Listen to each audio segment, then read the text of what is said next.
And welcome everybody to Friday night. Welcome to your Friday, to my Friday.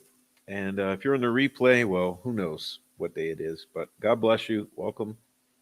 Thanks for being here. And I hope everyone's doing all right.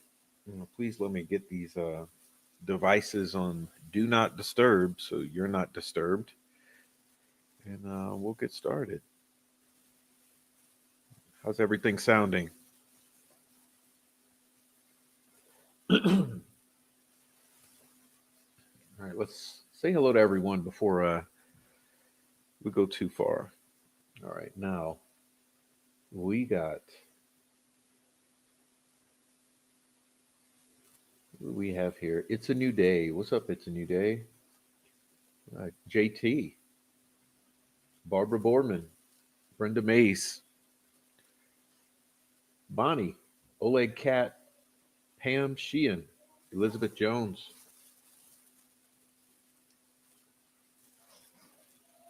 Noe Amos, Heather Brown,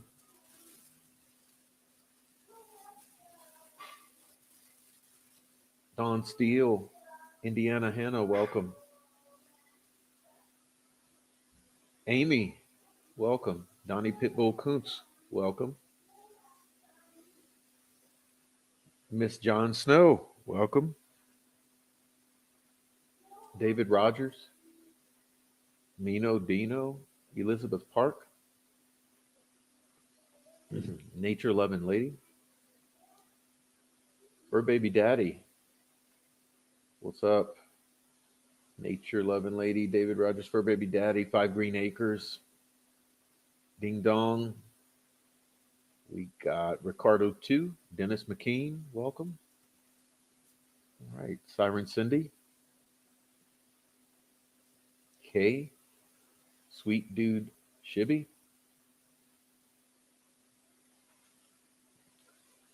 Scalesman Justice, welcome. Catastrophe,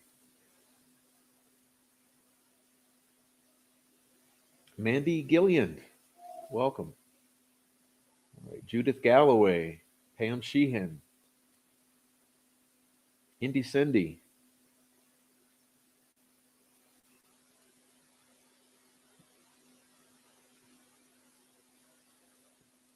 Say What, Mary Martin, Andre,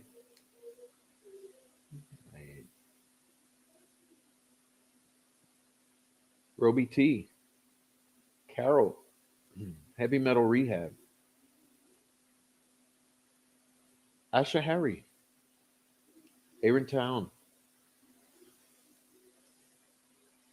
Kaleidohope, Judge Jessica, Gretchen Allen, Deanna Burdett,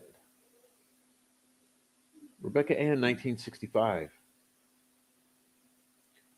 Everybody go subscribe to her channel. It's wonderful.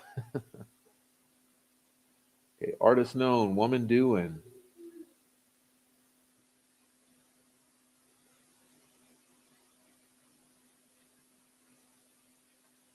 Lorianne Kessler,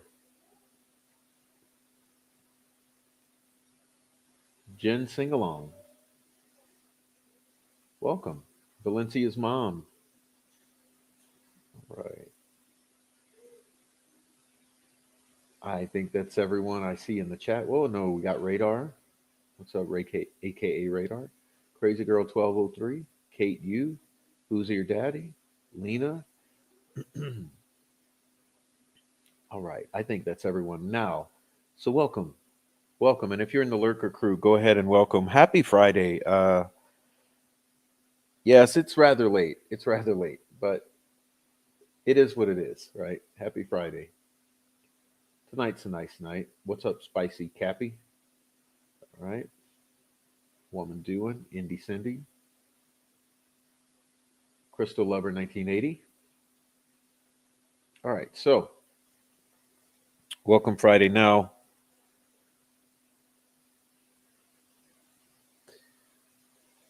Oh, wow. I just never am ready to get into the serious talk. But tonight we're going to look at some tentacles, okay? And as one of the viewers has already noticed, if you look at the thumbnail, it's pretty much the entire octopus, or whatever you want to call it.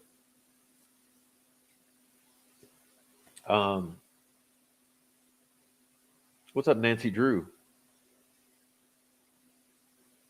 Thanks everyone for coming in from the chat. To the chat from the Lurker crew. Come on into the chat. Enjoy the chat. We're going to be looking at some documents. No big deal, right? All right. Yeah, so please subscribe to Rebecca Ann 1965. That's my suggestion for today. Okay. Anyway, we'll be getting started. Let's see. So, how do we start this? So,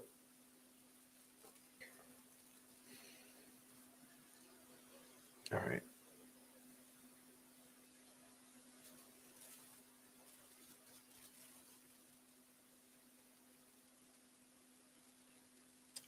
All right. Well, we'll do it like this. Okay. We'll do it like this. Let's see. Uh, yeah. Okay. So here we go. We'll start like this.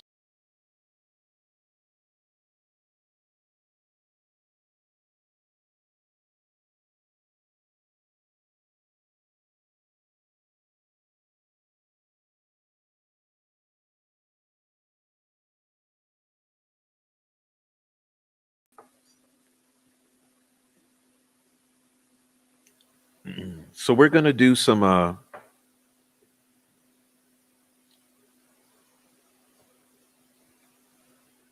We're gonna do some reading of history.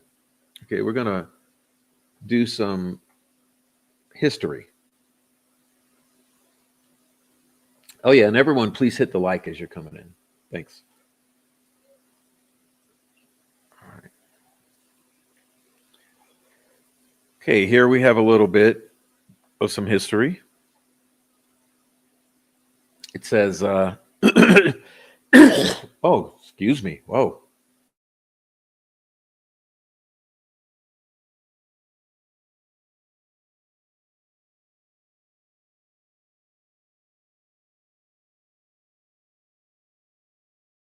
Oh, it caught me by surprise. What's up, V? All right, so Vinlanders Social Club. Ideology, racist skinhead. All right, founded 2003.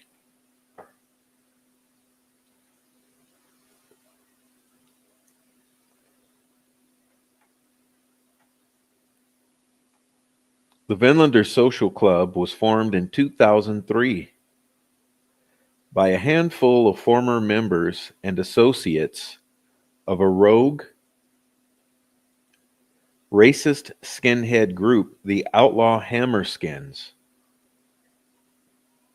Publicly, the Vinlanders appeared to be a coalition of independent state skinhead crews, but in reality, the group functioned as a single entity. The Vinlanders relished a reputation for drinking, brawling, and following a racist version of Odinism. Are you guys in the back? Are you guys in the back? Or are you listening?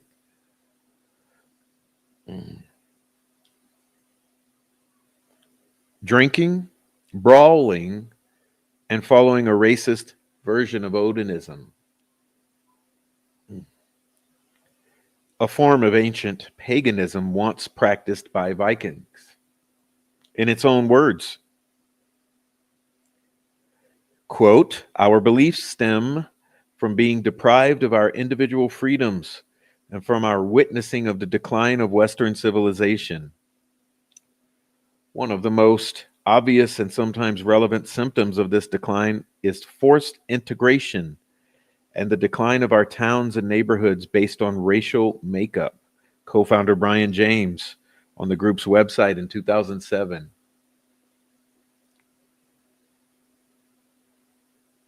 We will die fighting together for self-determination and self-respect in a world that has turned on its back on natural law and common sense. As an organization and a tribe, we will do what we have always done. We will thwart and displace those who want to harm us and protect and better those who support us.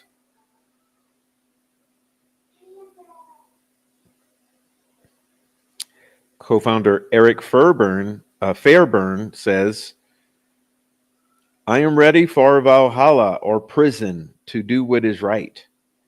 We are sick of the lies, tired of the BS. We are calling you out. Either listen to the truth or fight for your lives for the lie.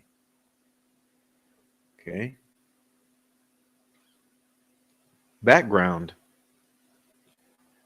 Brian James, Eric the Butcher Fairburn, Brian Widener, Nate Slither, and Donald Weirich were no strangers to the racist skinhead scene when they formed the Vinlanders Social Club in 2003. James Widener and Slither had been members of a skinhead faction called the Outlaw Hammerskins. And Fairburn and Weirich were hang-arounds or associates of the group before starting in 2002 the Hoosier State Skinheads, a group that operated out of Indiana and Illinois. They recruited members in Ohio to start a neighborhood faction, the Ohio State Skinheads.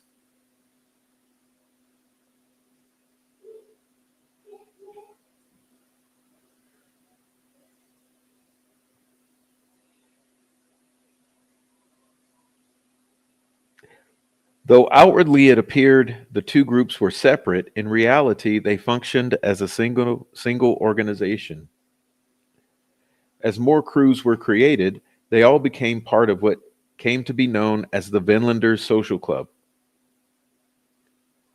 According to a statement by James posted on the Vinlanders website in 2007, the group was created, quote, because we were disappointed with the movement that we dedicated our young lives to.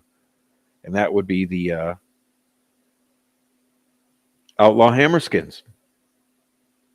James wrote that the Vinlanders, quote, was to be something that was going to replace and surpass the old guard in the skinhead scene, even by force, if necessary.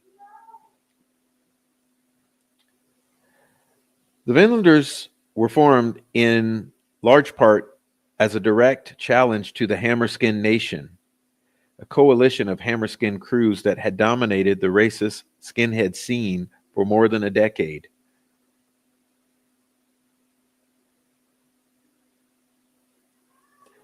The schism between the Hammerskins and Vinlanders was evident in October 2005, when a meeting of the National Skinhead Council was held on the Ohio property of a Blood and Honor C-18 member. Blood and Honor and C-18 were short for Combat 18, are affiliated racist skinhead groups that split off from Blood and Honor worldwide in England. Remember, Blood and Honor is BH, also 23. Okay, 2 and 3. 2, 1, 3. No, I'm sorry. I'm getting distracted here.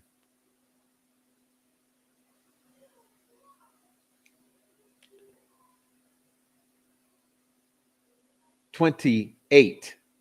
Yes. Okay. Now, the Vinlanders aligned themselves with the American spinoffs, while Hammerskin Nation supported Blood and Honor worldwide.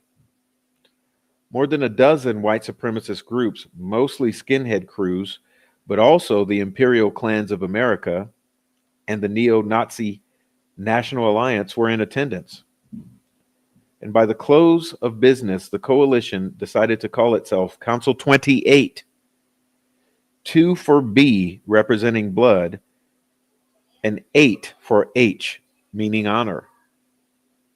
Conspicuously absent were any Hammerskins and groups allied with them, such as the Portland or based skinhead group Volksfront.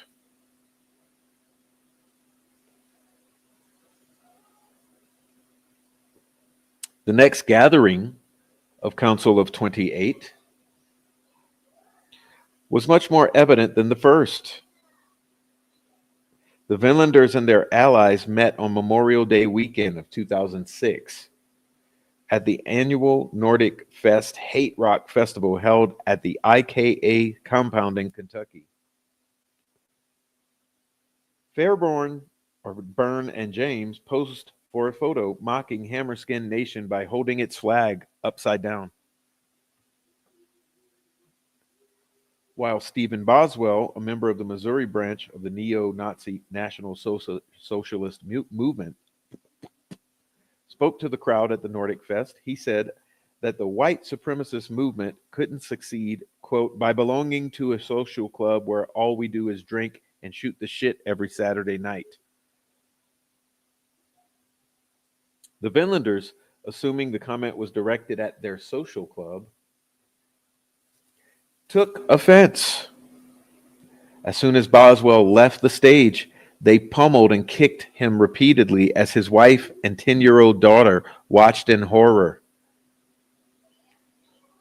The assault buttressed the Vinlanders' take no prisoners reputation among some in the movement.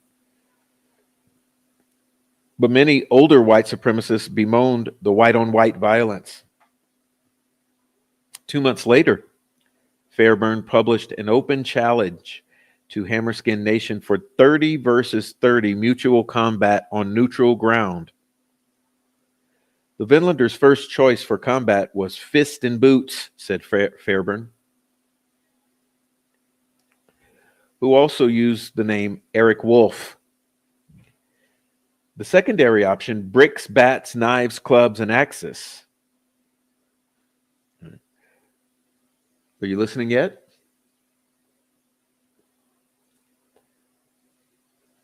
Bricks, bats, knives, clubs, and axes. Victors in battle would become the undisputed leaders of the North American scene, he added. The Hammerskins didn't publicly respond, and no battle ensued. Nor was it clear whether Fairburn had issued the challenge on his own or on behalf of the Vinlanders. By 2007, the Vinlanders had 8 chapters in 6 states. Their affiliated skinhead crews began using the Vinlander name. Listen, so the Florida State Skins, for example, became the Florida Vinlanders. But a violent encounter in downtown Indianapolis in March of that year between Fairburn, fellow Vinlanders Tim Dumas, and Josh Kern, and an African-American man signaled a reversal in the group's fortunes. According to police reports and media accounts, as Dexter Lewis passed a sidewalk table occupied by the Vinlanders, he commented to Fairburn, "Nice tattoo." It's unclear which tattoo he meant, as Fairburn had quite a few, including the Vinlanders' insignia inked atop his scalp and the word murder etched across his neck. In any case, Fairburn didn't take the remark as a compliment. "N-word, don't you dare stop," he replied.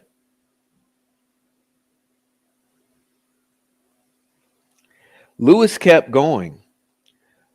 Within a few minutes, Fairburn, Dumas, and Kern had tracked him down at a nearby intersection, knocked him out, and then continued to punch and kick him in the face and stomach after Lewis collapsed on a sidewalk or crosswalk. Undeterred by the large crowd of witnesses that gathered, one of the Vinlanders allegedly yelled to a spectator who tried to stop the attack, Back off, or you'll get a piece of this too. Another of the trio told a woman on the cell phone, "If you call 911, I'll kill you."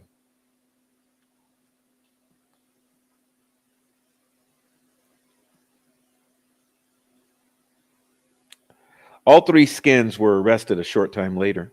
In 2007, Dumas pled guilty to a felony charge of criminal recklessness and was sentenced to a year in prison.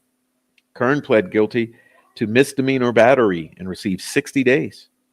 Fairburn, the ringleader in the attack, was sentenced to 5 years in prison with 3 years suspended.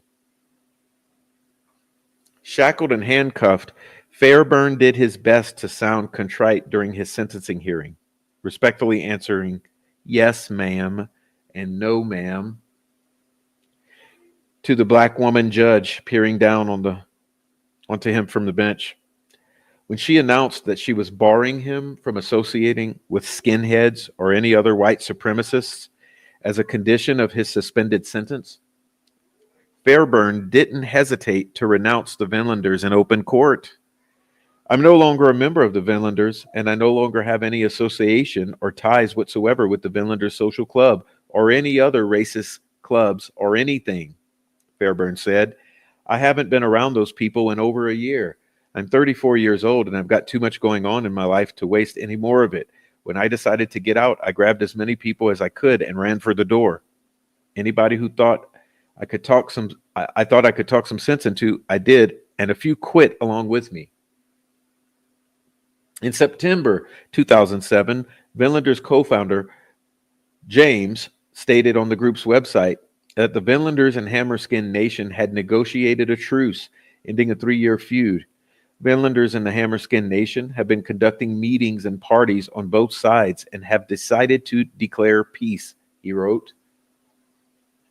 But the Hammerskins made no public acknowledgement of the purported truce or the negotiations that supposedly preceded it.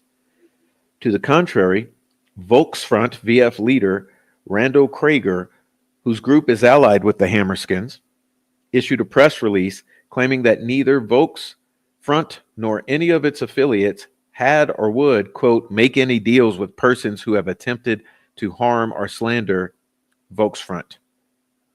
Remember that the Vinlanders had broken off, okay, from these Hammerskins. James declared himself the leader of the Vinlanders, which entered a period of decline. He published a lengthy statement on the group's website in 2007 saying that that the group was going to go its own way in the white racialist movement. He added, "We have attempted to change this movement from within and have not succeeded. In our opinion, it is our opinion that a large number of the people involved in the greater movement are paid informants, social outcasts, and general losers in life." Well, that's something I'd agree with you with. I think he was spot on in that. Paid informants, social outcasts, and general losers in life. Yes, that's your white nationalist movement.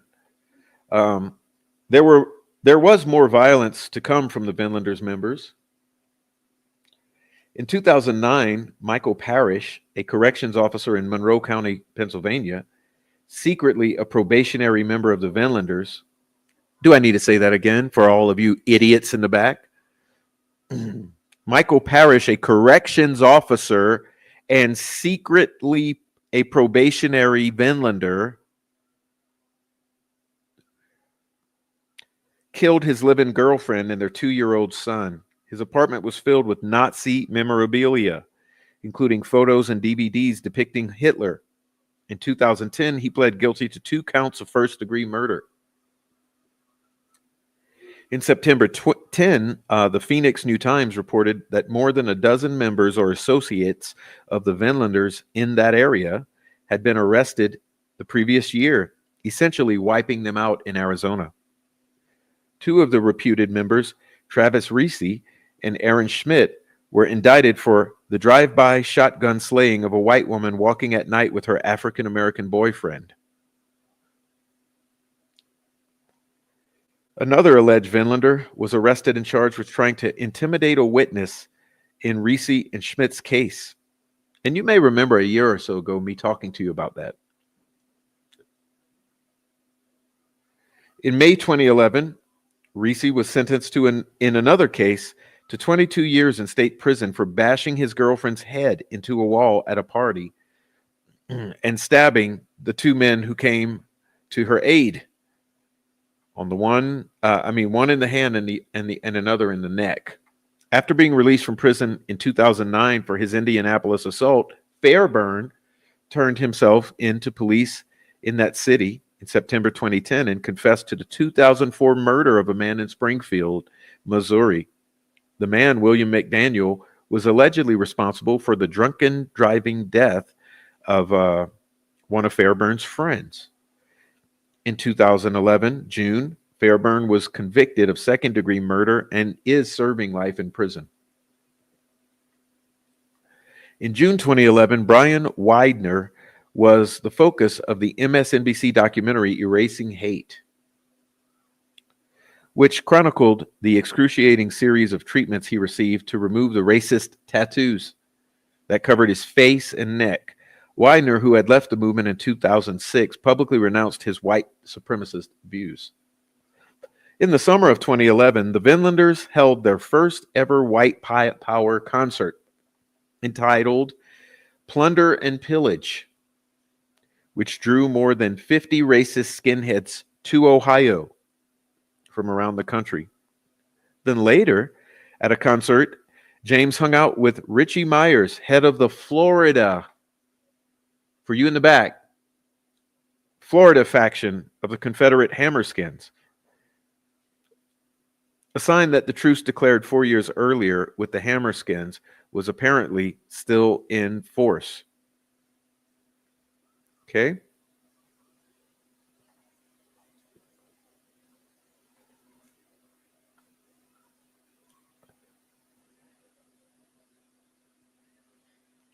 Behind the American Guard, hardcore white supremacists.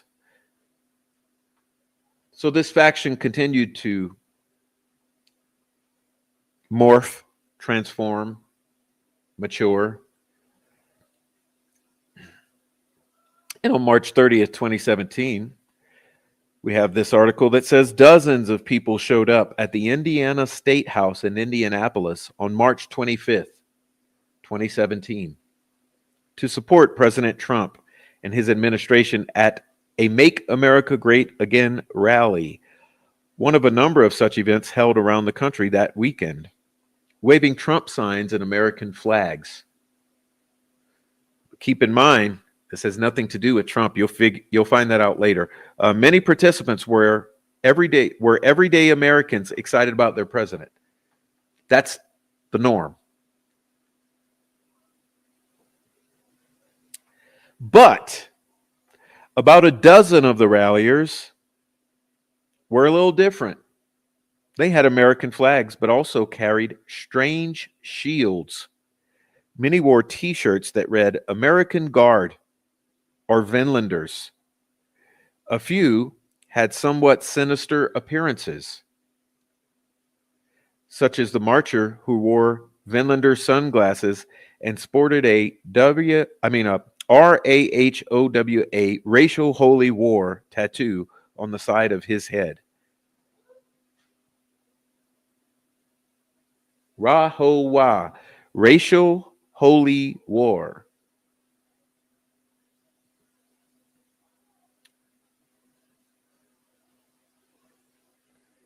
I'd like you to stop and take a second and appreciate the bladed weapons in this shield.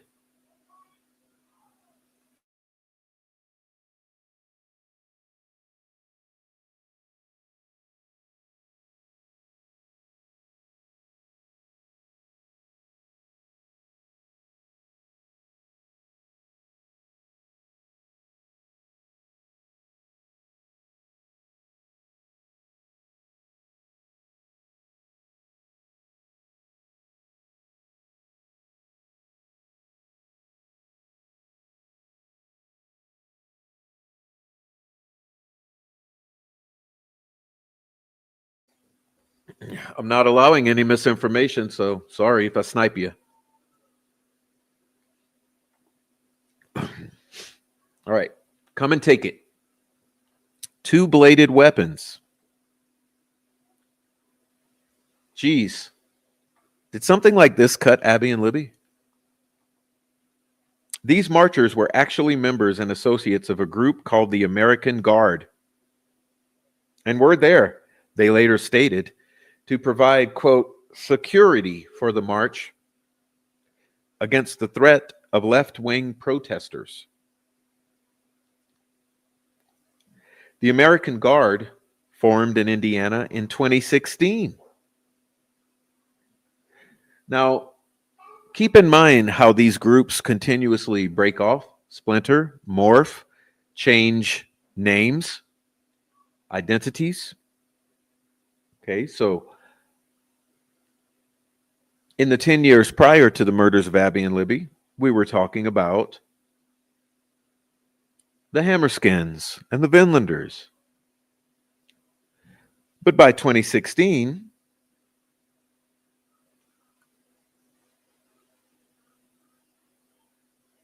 we would be more accurate in talking about the American Guard.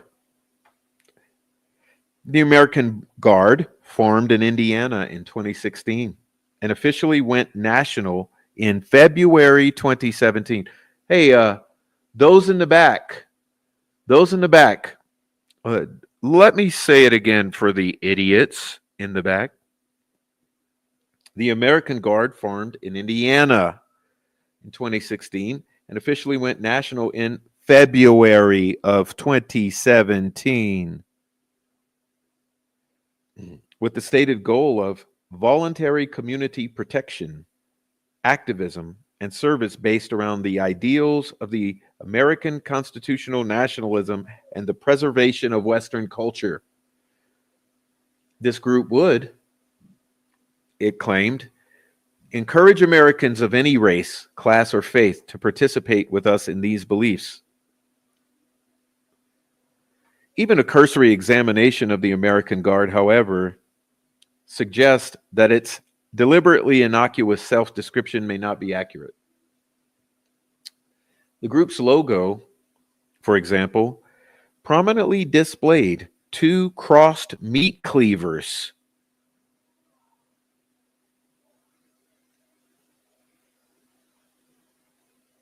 While members, for example, whoa, pardon me.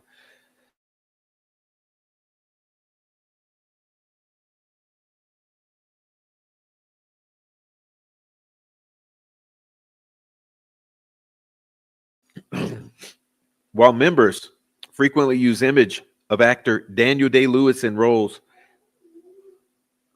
or his role as Bill the Butcher in the movie The Gangs of New York. Bill the Butcher was a fictionalized version of William Poole, the leader of the Bowery Boys, a violent street gang in New York City infamous for its attacks on immigrants.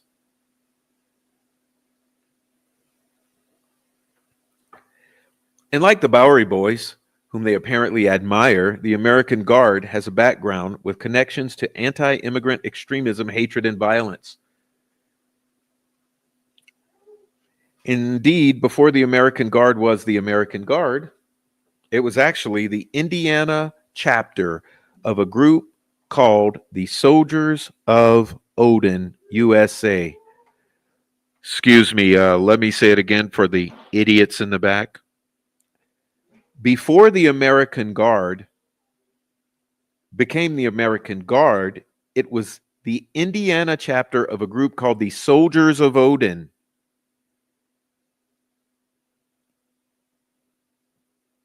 A branch of an extreme anti-immigrant, anti-refugee group that originated in Finland in 2015 and spread to many other countries. The Soldiers of Odin conduct vigilante patrols to protect citizens from the ostensible depredations of refugees. The Indiana Soldiers of Odin conducted several such patrols in 2016. As a recent ADL report has shown, many Soldiers of Old in USA members are white supremacists or anti-government extremists. The man who started the Indiana Soldiers of Odin and who later converted it to the American Guard is Brian James. A longtime Indiana white supremacist, is one of the founders of the Vinlanders Social Club, a hardcore racist skinhead gang that has had high association with violence. In fact, members or associates of the Vinlanders Social Club have been responsible for at least 9 murders, as well as many other crimes. Another Vinlanders Social Club founder, Adrian Apodaca, was recently arrested in Florida on federal drug, robbery, and weapons charges, as well as charges related to an alleged murder for hire plot. Are we starting to put 2 and 2 together?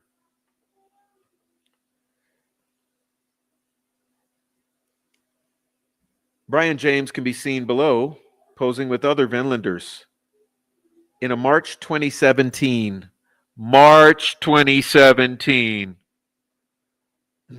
Facebook post.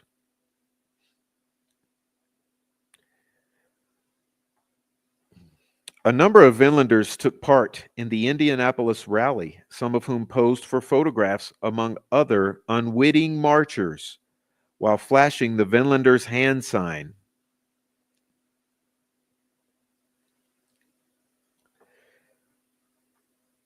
Vinlander probate member Johnny Messer of Indianapolis can be seen at the MAGA march.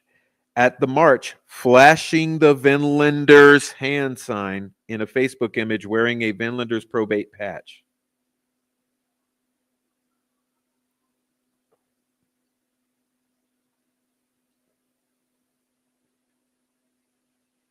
Mickey McGinley of Indianapolis, a patched Vinlanders member, can be seen at the MAGA march using the Vinlanders hand sign, posing with Vinlander leader Brian James and wearing a Vinlanders jacket. Below, one can see Vinlander probate member Patrick Westfall at the MAGA march posing with other march participants and in a Facebook image wearing a Vinlander probate shirt.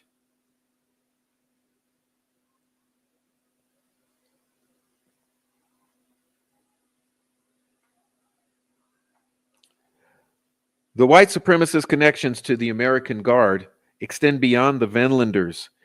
The head of its Illinois chapter, Joshua Long, is a former member of the hated a racist skinhead group and has attended events hosted by the Illinois-based Aryan Nation Sadistic Souls. Long can be seen below at the MAGA march wearing a shirt for the hated.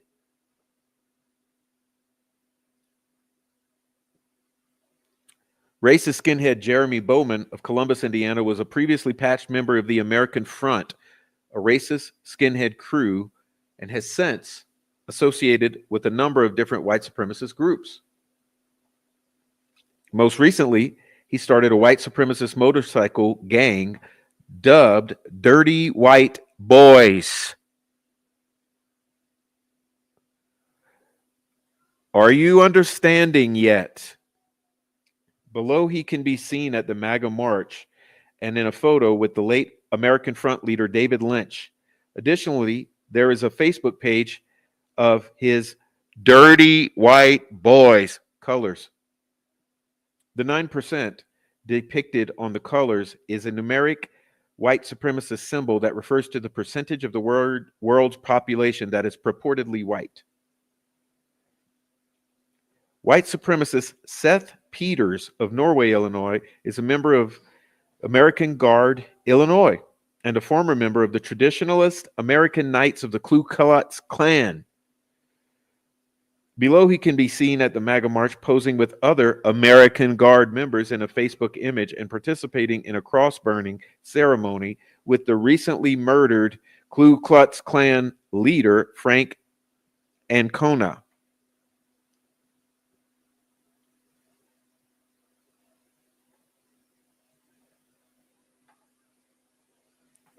Other American Guard members and associates have present or past connections to such white supremacist groups as the Hammerskins, Aryan Nations, the Traditionalist Workers' Party, and the Atlantic City Skinheads. Some members also have aligned themselves with the anti government groups or movements, such as the Three Percenter wing of the militia movement. The American Guard currently has members in Indiana, Illinois, Missouri, Arizona, Texas, North Carolina, New Hampshire, and claims chapters in Florida, Kentucky, Minnesota, Ohio, and Tennessee. Excuse me. A number of white supremacists energetically tried to exploit the Trump presidential campaign for their own purposes. The American Guard is an example of extremists similarly trying to take advantage of Trump's presidency and his network of supporters to advance their own agendas. It won't be the last. Okay. Again, very important, this last paragraph. A number of white supremacists, these guys, right? These guys tried to exploit the Trump presidential campaign for their own purposes. It's called co-opting. Okay. Now remember, who are we looking at here? So who are we looking at? We're looking at the dirty white boys, the KKK, the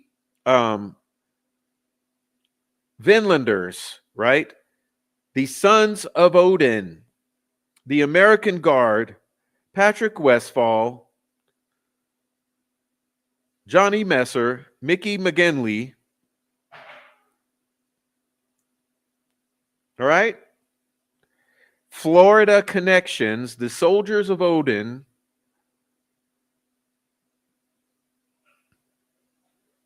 Don't be stupid.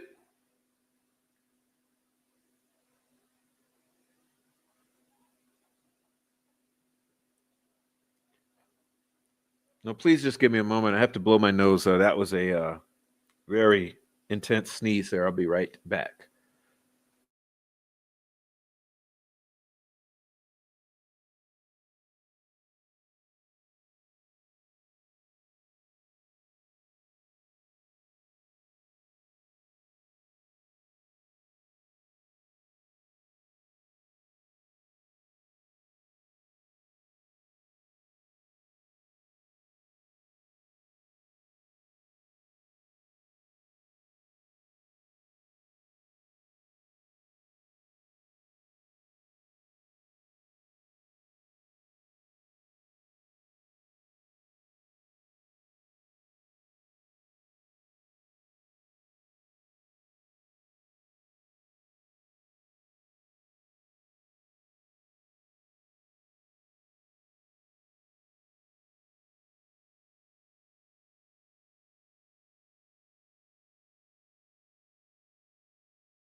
But I hope you remember Garrett Kurtz and Chris Mathis talking about the dirty white boys in the Open Secrets channel.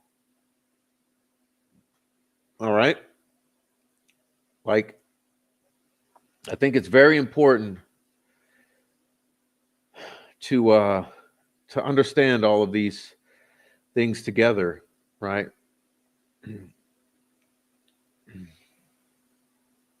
The dirty white boys. All right.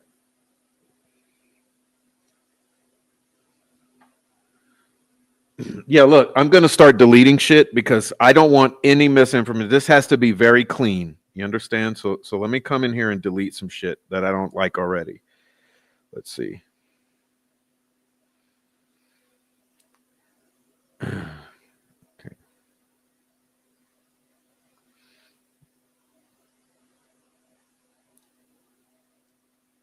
All right. All right.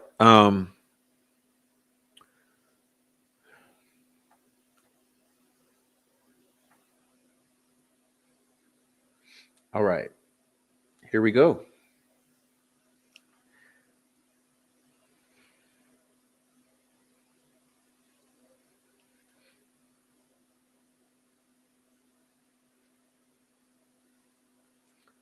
Why am I having a problem? This one here. Hold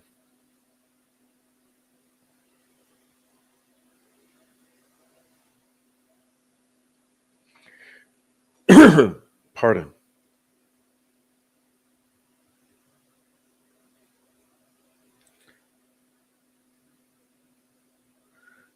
Of course, it's not going to help me. Okay, let's see. I'll do it this way.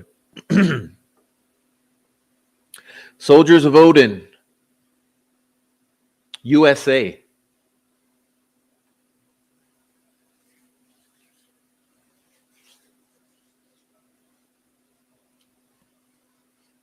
Only months after its formation in Finland, a controversial anti-refugee vigilante group known as the Soldiers of Odin has already found a welcome home in the United States.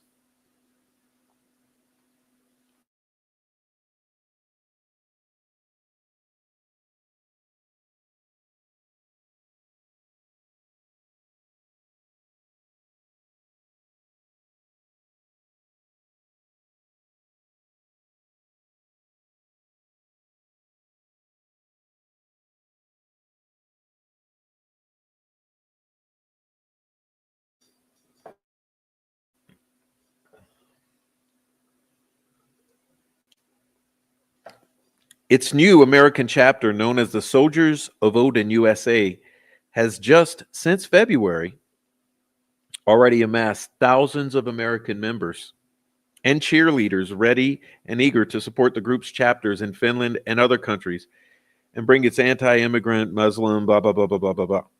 Moreover, Soldiers of Odin USA is attracting adherents from both of the two largest segments of the American extreme white supremacist and anti-government extremist patriot movement.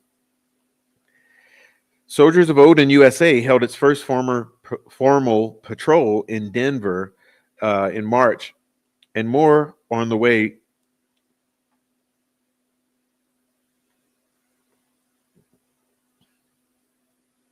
The Soldiers of Odin originated in a tiny Scandinavian country, Finland, in late 2015.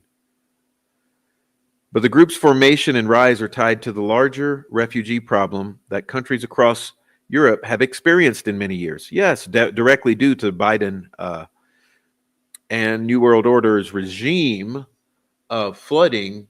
See, what they're trying to do is flood all countries with immigrants in order to sway political landscape. But that's a known deal. Then you can't conflate the two, what we're dealing with here, which is a criminal underworld, with the rest of the world.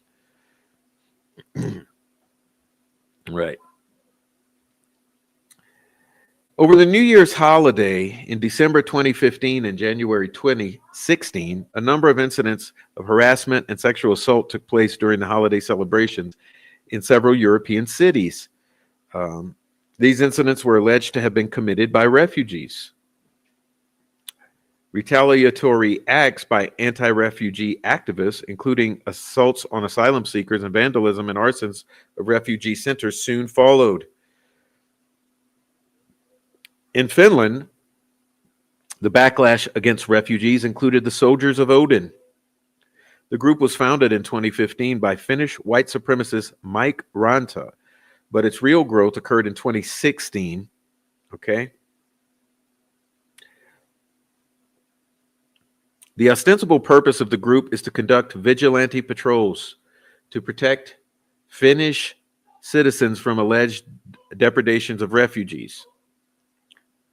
The Soldiers of Odin did not stay within Finland. Using social media, members and supporters spread the concept to nearby Scandinavian and Baltic countries where anti-immigrant activists created chapters of their own.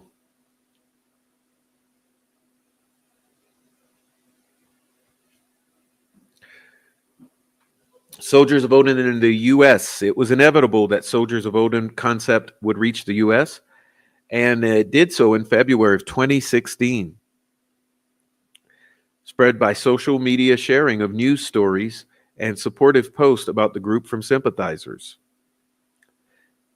What was not initially clear was the degree to which the Soldiers of Odin might actually get a following in the U.S. After all, the U.S. was not experiencing a refugee crisis, not then.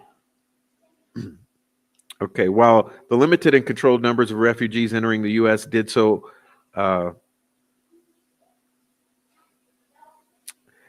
however, even the prospect of refugees, in particular Muslims, sparked a combination of panic and outrage in many communities in the U.S.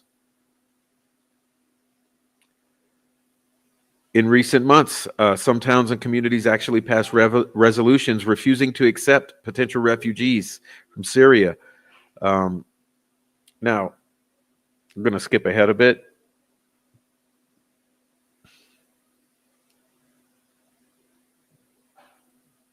By February 2016, several unconnected people were attempting to create their own Soldiers of Odin groups in the U.S., primarily using Facebook as a recruiting propaganda tool.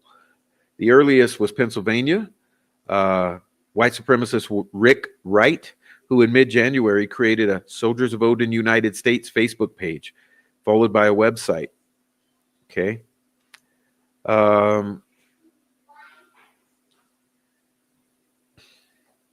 Other similar pioneers included Brody Fontaine of Mississippi, whose Facebook likes included the violent white supremacist novel The Turner Diaries, and Adam Vordemark, a Nebraska blacksmith and a parent Norse pagan. See, these people co-opt everything, but we'll be getting into that.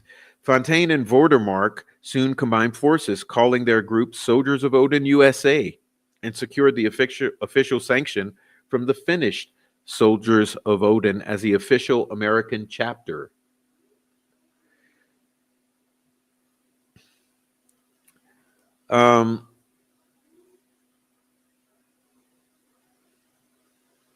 As the group formed, it tried to make clear its nature, seeking a way to describe vigilantism while seeming law-abiding at the same time.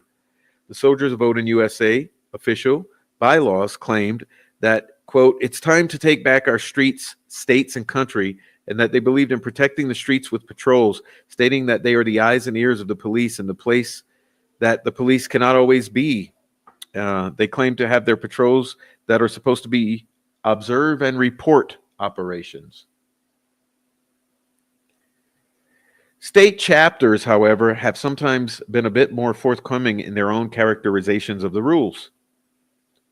The Alabama chapter, for example, warned that members are along at their own risk and are aware of the risk which may be related to group activities and actions.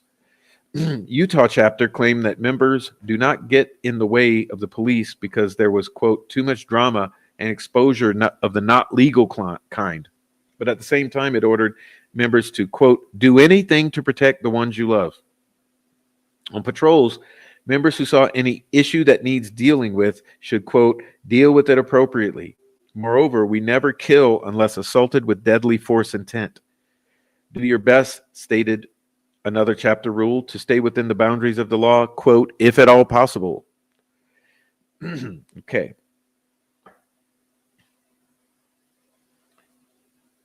One Soldiers of Odin propaganda graphic stated that we are not nice. We are not a nice and polite group that will do nothing but report outrages to the police. The police are hamstrung by the dictates of the law. We are not. We will beat the living shit out of any we catch raping American women and terrorizing American citizens. All right.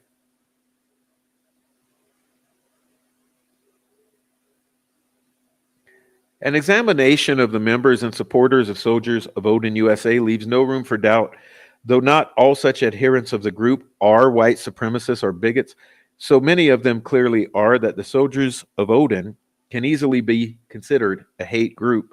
But they are also more than that, in that they represent a diverse coalition of right-wing extremists, ranging from anti-government extremists to white supremacists, coming together for the purpose of expressing hostility towards refugees and Muslims in general. That's mischaracterization, but you get the point. All right. The Soldiers of Odin USA maintains a large private Facebook group for its members and supporters, a group of some 4,000 members. An examination of the membership of the Facebook group reveals that the presence of a variety of subcultures and ideologies, from bikers to Tea Partiers. However, four types seem to predominate: white supremacists, Klansmen, skinheads, neo-Confederates, neo-Nazis, okay, Norse pagans. Norse paganism is the modern revival of ancient Norse religious beliefs and rituals. Notice the co-opting of such. Adherents most often refer to it as Asatru. Asatru itself is not intrinsically white supremacist, though there are racist or white supremacist variations typically called Wotanism or Odinism. You idiots, hold on. I got to call out the students in the back. You idiots in the back, those I call troll farm. Now would be the time to put your desk down on all four legs. Okay, sit up straight. Okay, stop chewing the gum. Spit the gum out. Pull your finger out of your nose. Okay, stop molesting your sister. Okay, now you listen. Okay, now you listen. Soldiers of Odin, made up of white supremacists, Klansmen, racist skinheads, neo-Confederates, neo-Nazis, etc. Norse pagans, a modern co-opting of the ancient Norse religious beliefs. Asatru itself not intrinsically white supremacist, but the white supremacist variations are called Wotanism or Odinism. A large number of the members and supporters of Soldiers of Odin clearly identify as Norse pagans. Many of these adherents of white supremacist variations, that means Odinists, clearly identify as Norse pagans. But it's possible that there are non-racist Norse pagans within the group as well.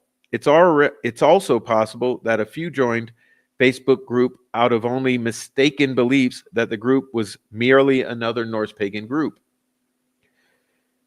Anti-Muslim bigots. There are also a number of members and supporters of Soldiers of Odin whose primary motivation seems to be anti-Muslim. Anti-government extremists.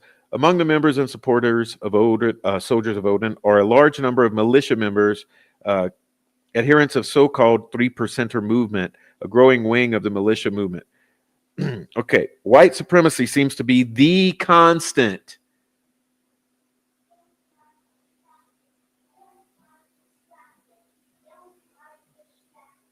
Within and around the Soldiers of Odin. When organizer Chevy Sevier made a Facebook post recently about Soldiers of Odin state chapters. Many of the people who responded clearly identified themselves as white supremacists by using a numeric hate code 1488. The 14 in the code is a reference to the 14 words white supremacist slogan, "We must secure the existence of our people and a future for white children." Okay. The 88 is an alphanumeric reference that is shorthand for Heil Hitler. Time to protect what is ours, 1488, responded an Oregon white supremacist. From Florida, Bob Jewett wrote up, West Palm Beach checking in 1488. A month later, Sevier himself would promote the Soldiers of Odin to white supremacist groups such as the American Freedom Party and Wotan's Warriors. Okay, so let's check in. Let's check in. Because some of you are fucking idiots, I swear to God, man. 14. Remember, codes. One code, 28. BH, blood honor. Who else is BH in this? 28. Another code, 14. 14 is a reference to the 14 words, quote, "We must secure the existence of our people and a future for white children." 14. And 88, an alphanumeric reference, shorthand for Heil Hitler. H, 8. 28, 88, and 14. Okay? Are we good? Again, Wodanism, Odinism, Norse pagan Nazatru, Soldiers of Odin, dirty white boys, Binlanders. Get it? All right.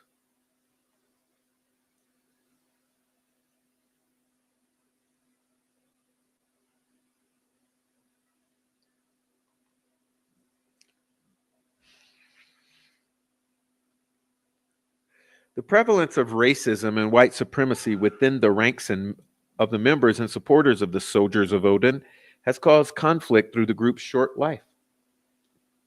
Many racist rank and files have clearly struggled with the group's public stance of being non-racist. Some are confused about how a group can have such a public stance while at the same time welcoming white supremacists into its ranks. Others oppose even a public stance of non-racism because for them, race and ethnicity are at the heart of the issue to begin with.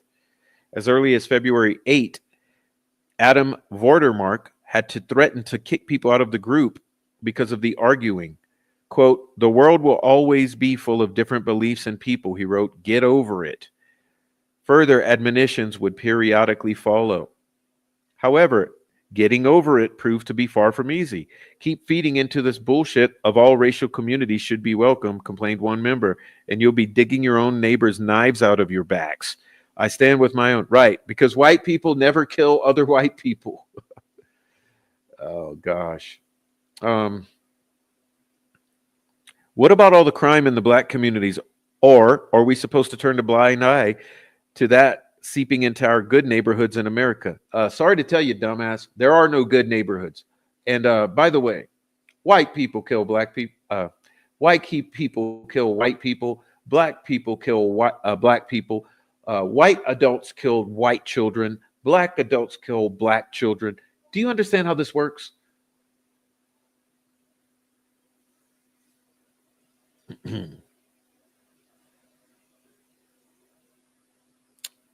Now, sorry, I thought I was reading. Got a little heated. One member said that he had served in the military and fought alongside people of many races, but the Soldiers of Odin must filter the races coming in our roster only because they might be infiltrating our ranks for the opposition. Listen, fuckface.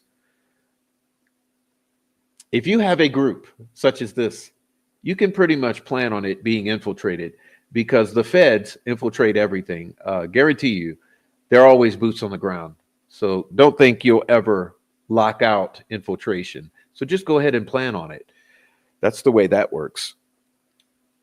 Now, what I would say, there does seem to be a connection to both Afghanistan and Kentucky and veterans in this Vinlanders uh, thing. Okay. So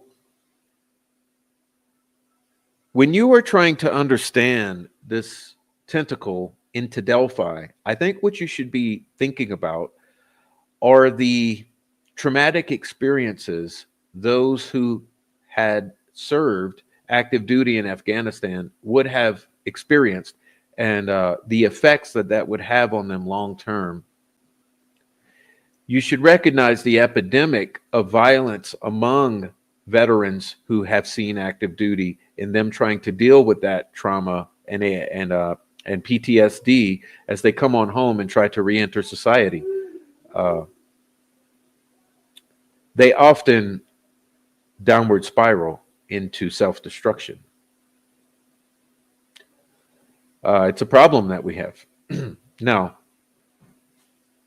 understanding the connection to Kentucky, there is a rehab facility for these types of people. And it turns out that some of the people in Indiana were taking advantage of that facility. Okay.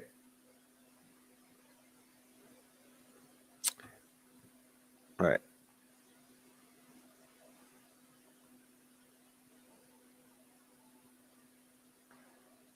I want to get back to this before we move on. I want you to pay attention here, please. Very specifically, this article here needs to be in everyone's possession. Okay.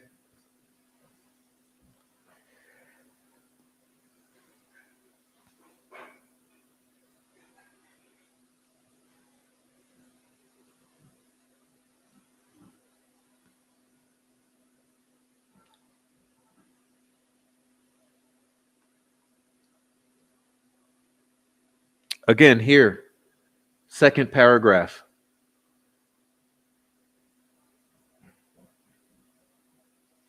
The American Guard formed in Indiana in 2016 and officially went national in February of 2017.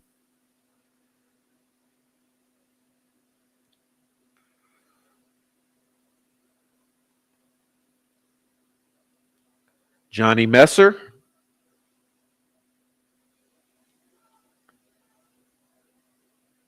Brian James, Mickey McGinley, Patrick Westfall, Joshua Long, Jeremy Bowman,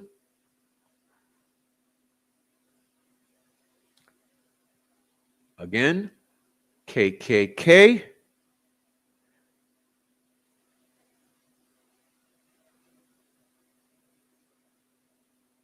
Vinlanders, Dirty White Boys, racist skinheads, Aryan nation sadistic souls.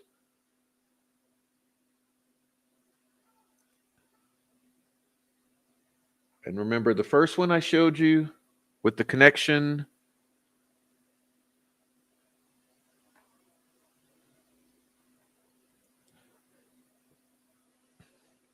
Outlaw Hammerskins.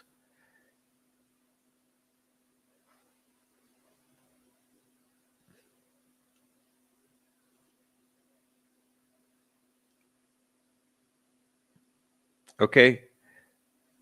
Soldiers of Odin.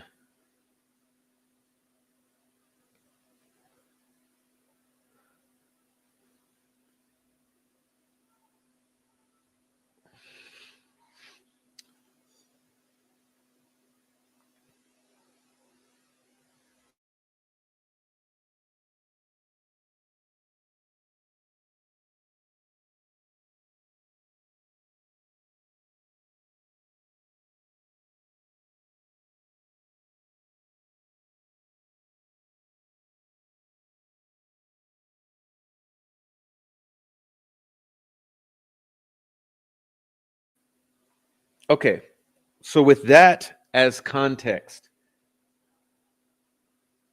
with that as a new context, let's hit the reset button and take another look at the Frank's memorandum.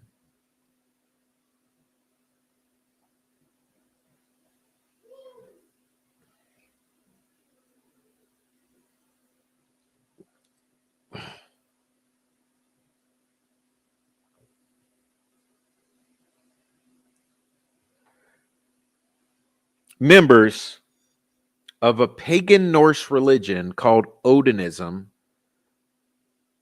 hijacked by white nationalists.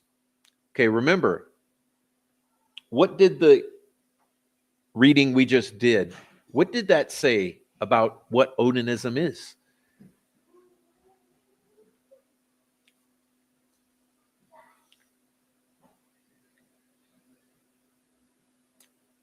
Very early on, those in charge of the Delphi murder investigation claimed that they consulted with a professor, Jeffrey Turco,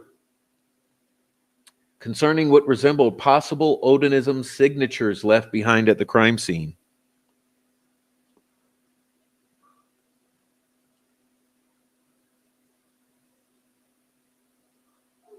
Jerry Holman lied when it came to the Purdue professor, saying, quote, "It was not Odinism or any type of cult worshiping or any type of group that would have conducted the crime." Why would Jerry Holman lie about that?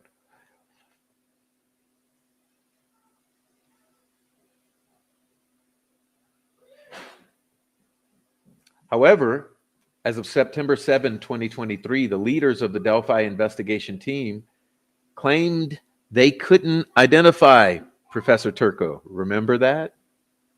After Jerry Holman lied, they also provided no reports. They also claimed they could never figure out who the professor was.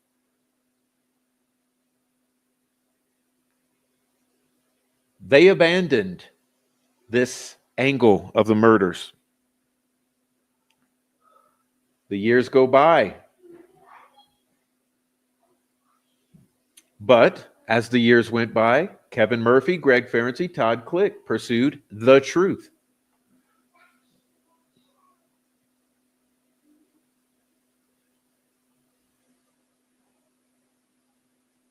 Due to either incompetence or concerted intentionality, those in charge of the investigation, that is Unified Command, refused to arrest or investigate the obvious suspects. Sorry. Whoops. What am I doing?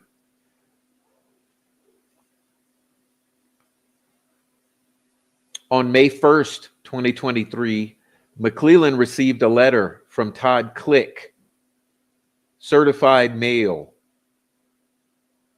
forcing him to face the music.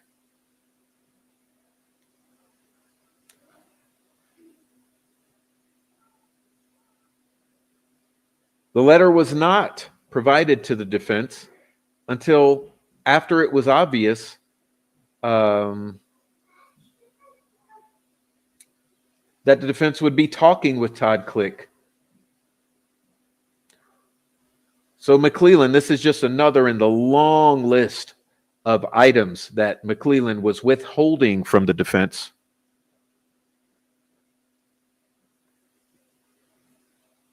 All right.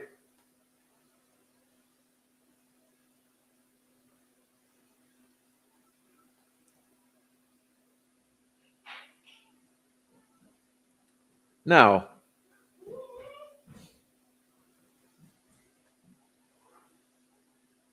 according to Click's investigation, the behavioral analysis unit of the FBI, for those in the back who happen to be slightly mentally retarded, the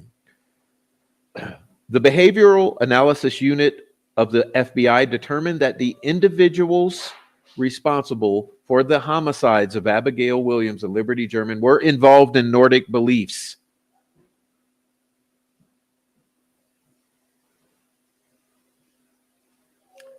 Well, what's odd is Mr. Click knew that, but the defense did not, because no member of Unified Command had shared that with the defense, including Trooper Holman, who told the defense he didn't remember if the behavioral analysis unit of the FBI determined one way or the other if Nordic beliefs were involved in the murders.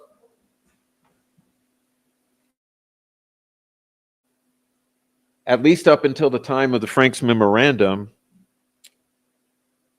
the prosecution had not provided any evidence whatsoever of the FBI's behavioral analysis unit concerning Odinism. All right.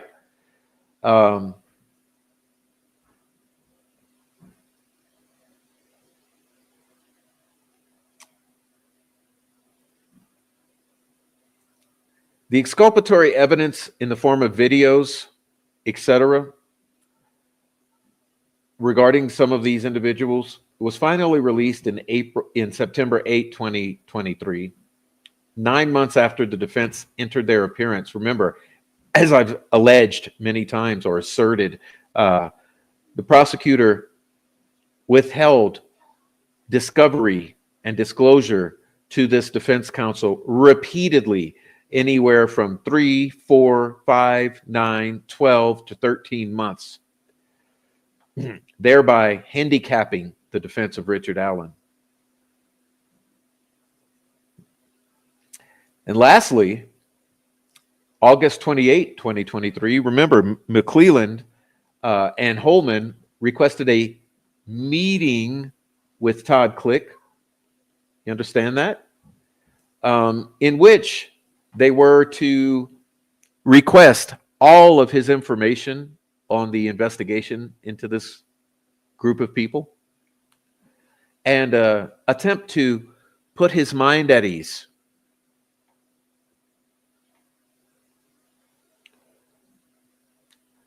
According to Click's affidavit,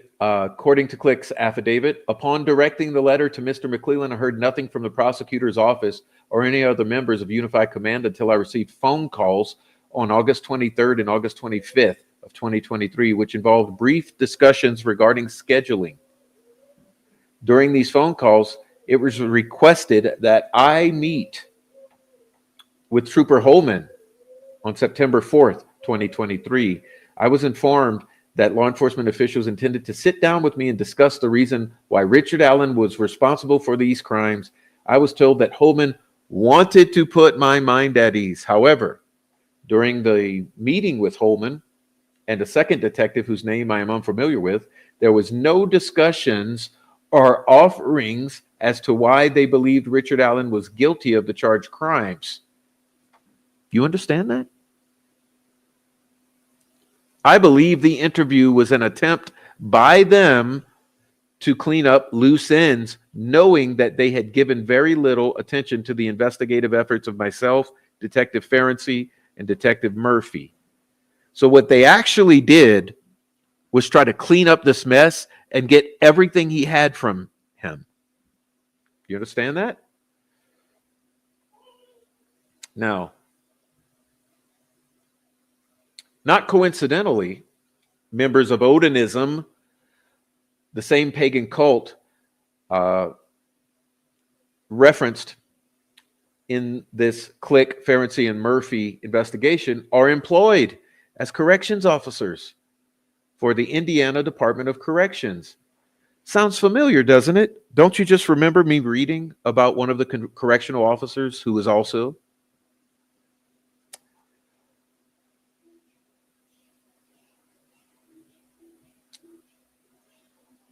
It is in the inside of this cold maximum security unit that Richard Allen is being threatened, intimidated, and mentally abused. All right? Unified Command are Tony Liggett, Kevin Hammond, Jerry Holman, Jay Harper, David Vito, Rich Davies from FBI, but remember that he was kicked out. They were kicked out.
For Rick's defense team, it has been hard to gain a grasp on exactly how to define Odinism.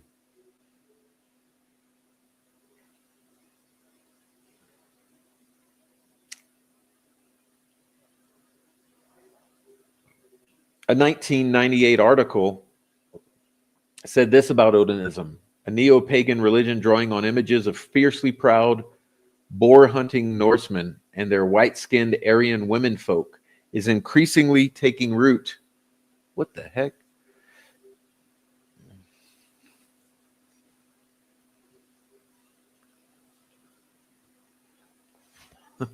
What the heck?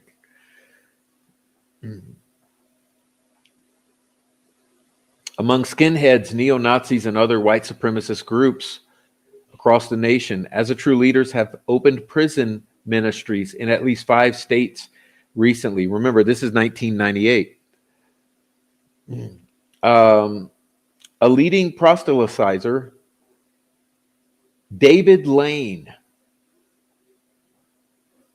has been writing prolifically and influencing many to adopt his racist interpretations. Boy, wait till you see our receipts. Bob Matthews, the late founder of the order which Lane was a member, adopted a series of related beliefs. A Denver skinhead who confessed to the November murder of a man because he was black bears an As a True tattoo. Some key As a True leaders have known neo-Nazi anti-Semitic backgrounds. Suddenly, said Phil Rodriguez, a gang investigator with the Arizona State Prison System, As a Trues become the new big fad. Remember, in the article we read, that Arizona had cleaned some of that up.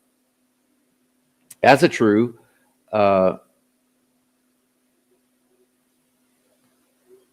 been officially recognized as a religion in Iceland since 1972. Odinism, which is closely related to As a True, was much favored in Nazi Germany. Okay. Blah, blah, blah. You get the rest. In addition, now here's what's important, okay? Because remember, this, Andy Baldwin did not know how to describe this because it was so, he was overwhelmed with the information and he was trying to make quick use of it. And as I have said, the key problem here is that by framing this as a ritual of religious import, it somewhat mystifies it, makes it more sensational, less believable, and less accurate. I think it would have been far more effective to understand that the more proper way to frame this would have been to frame it as our article earlier has framed it. Let's go back to that, and just so you can see that what I'm meaning here, because it's important that you understand what I'm saying, because Jesus knows I barely understand what I'm saying. But remember this, okay?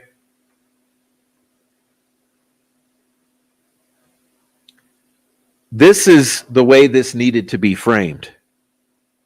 Do you understand what I mean? You needed to frame this like these articles were framed here, okay? That we're dealing with violent gang activity. You understand?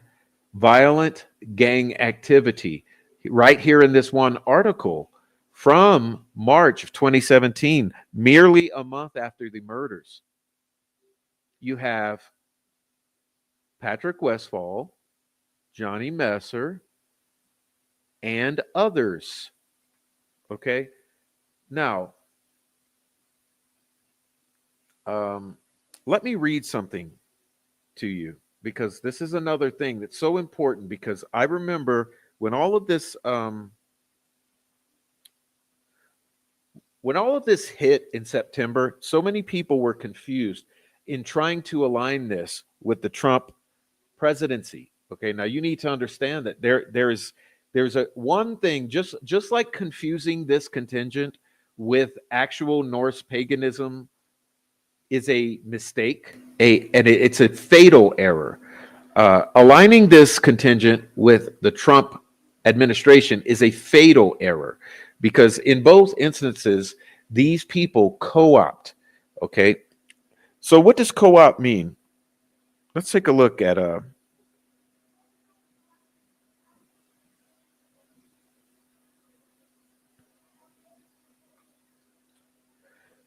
co-opt. Adopt an idea or policy for one's own use. Okay.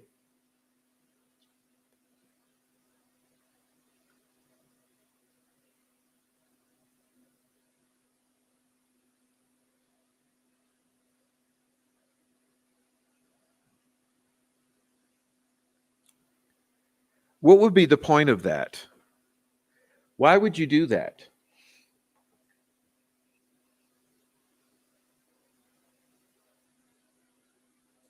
So, so, so for instance,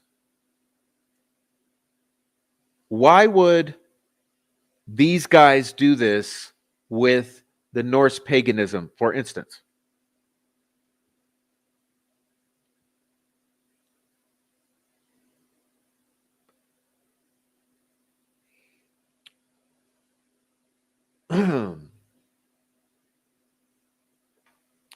Nope, I can see already that I'm going to start deleting shit because I'm getting pissed off. No, no, no, no, no, no. We're not.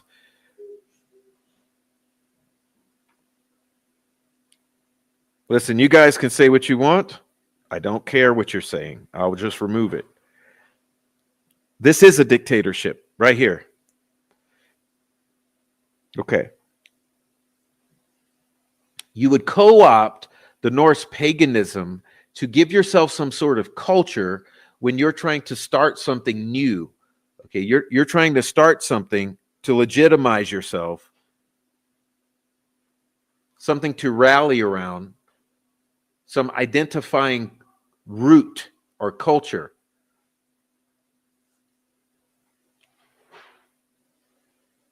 Well, similar thing with Trump or Make America Great Again rallies and movements.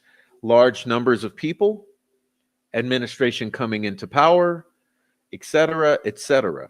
You're trying to gain the power, legitimacy, and numbers from this group.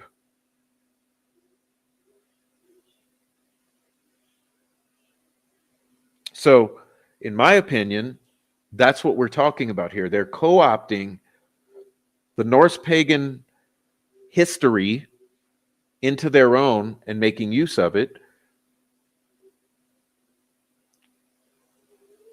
An added benefit of that is you've got this side stream of information that it's something that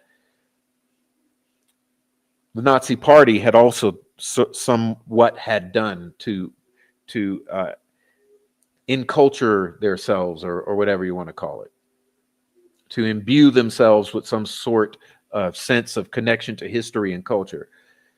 And so these white supremacist Americans would do the same thing. That they're looking back towards the Nazi rise to power and ideologies, and seeing how they co-opted this Norse paganism or Wotanism or Odinism. And so you have a double, sort of like a double-edged co-opting of the religious aspect of the culture and a political aspect.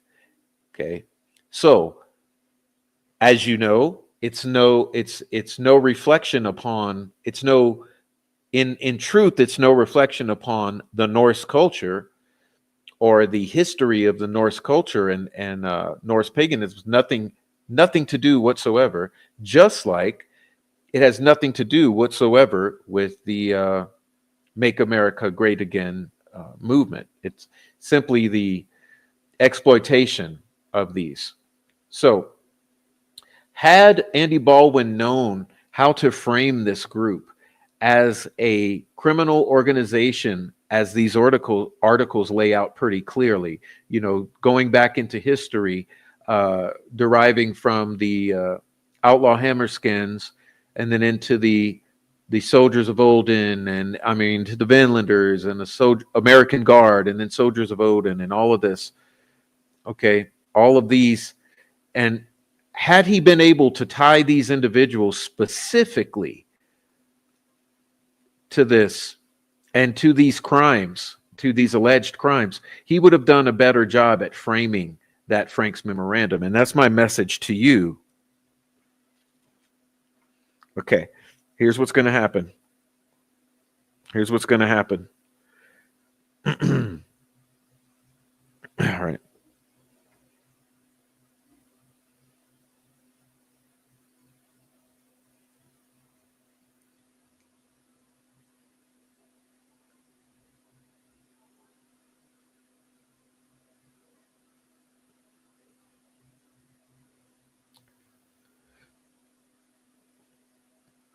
All right. Thank you for the super chats. Thank you very much. And I missed it. And I'm sorry if I have to time you out. It's to slow your ass down. Because look,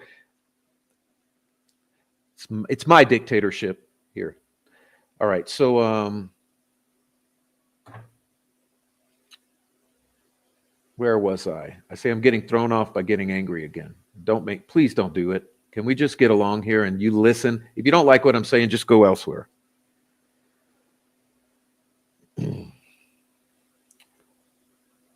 Now that we're to this point, in addition to the white supremacy component that exists within Odinism, and see, here's where he messed up. Like I said, what he should have said is the criminal nature of this gang and its connection to the prisons and the prisoners and the prison system.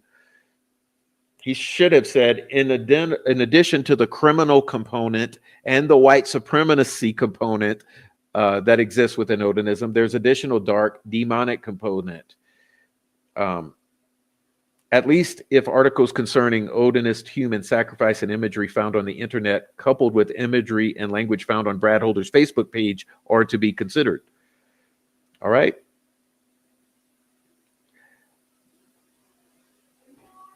Additionally, Kevin Murphy, who was a state trooper that investigated the Odinist angle, said this about this Odinism, that it seemed to be or seemed to border on almost a satanic type of worshiping and sacrificing that he couldn't wrap his brain around.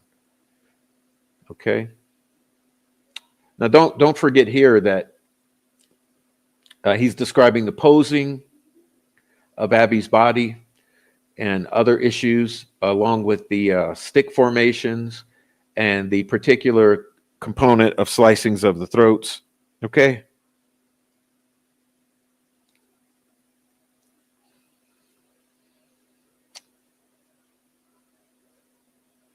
Now,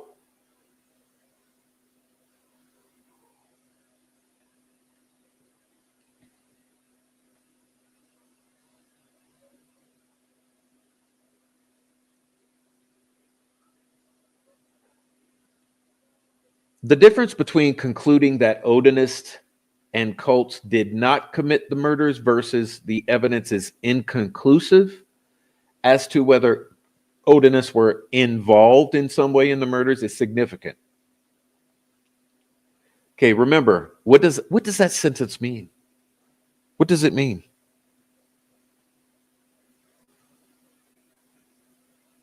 It means the difference between saying absolutely not, they did not, versus, well, it's inconclusive. That's a big difference.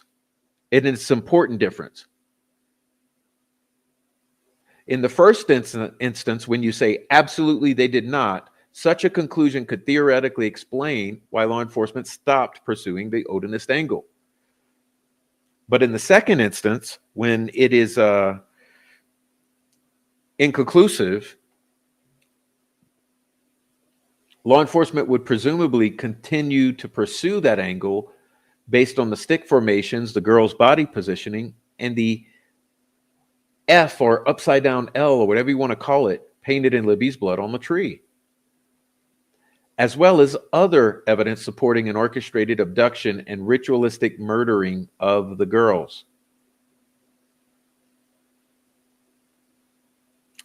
As stated earlier, both Lesenby and Liggett believed privately that more than one person were involved. Okay, and that is on the record.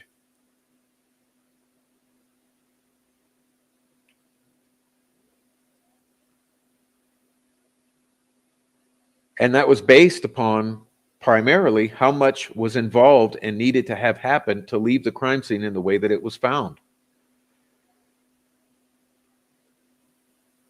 However, if you were to find, and this is where it gets really bad when it comes to Jerry Holman, if you were to find that the Purdue professor conclusively stated that that no sort of Norse paganism or Odinist or any sort of thing like that was involved whatsoever in those signatures, then you could argue that it possibly could be the work of one man, which is why I have consistently focused on the fact that those stick formations are not random sticks thrown on the bodies. And it's a huge sticking point. It's a huge point. It's the reason why these state actors are out there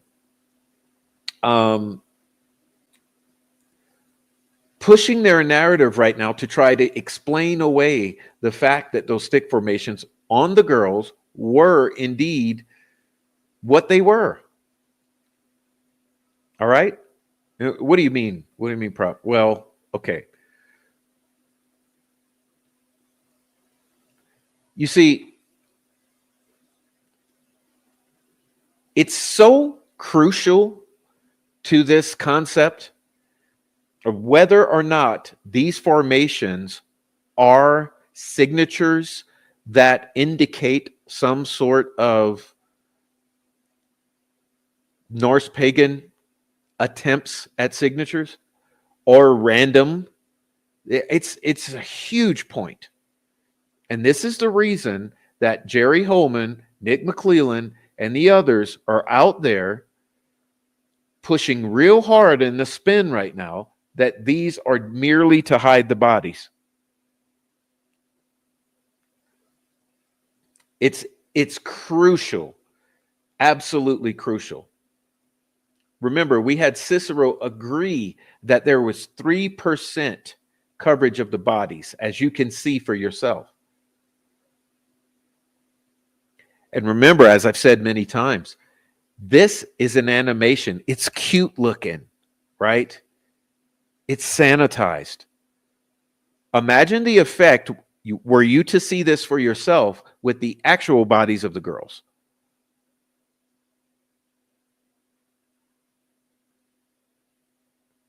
All right? When you see the actual bodies of the girls under the actual sticks, it hits different than this watercolor. Okay, but we're forced to use this.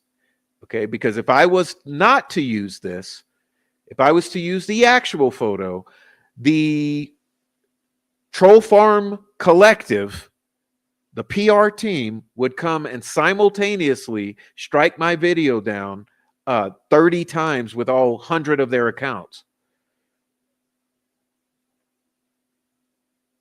All right, so I'm forced to show you a watercolor that waters everything down.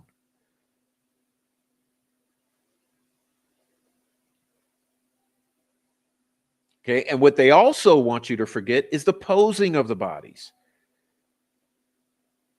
That this does exist. Okay, when you look at those bodies of those poor girls, they are absolutely unequivocally staged and posed in exactly some sort of occult figurations. All right, configurations. Like there is no mistaking it.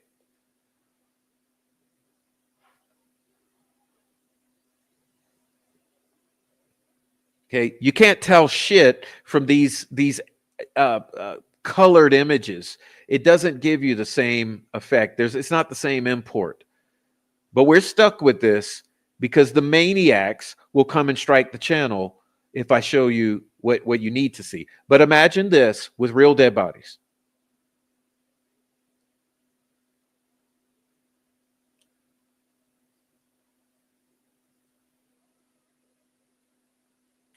Okay. And they also have to try to convince you that this is not intentional. They have to try all they can to make you think this is a handprint, which is why they're all coming out in sequence to do their talking, to do their interviews, to do their articles.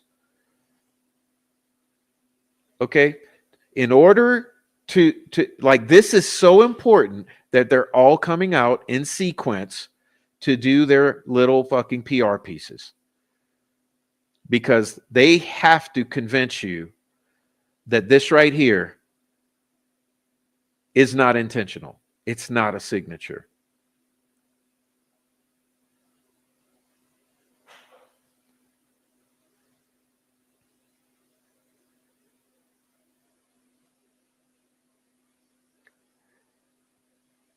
Now, sorry for the the diversion, but we had to go that route, okay?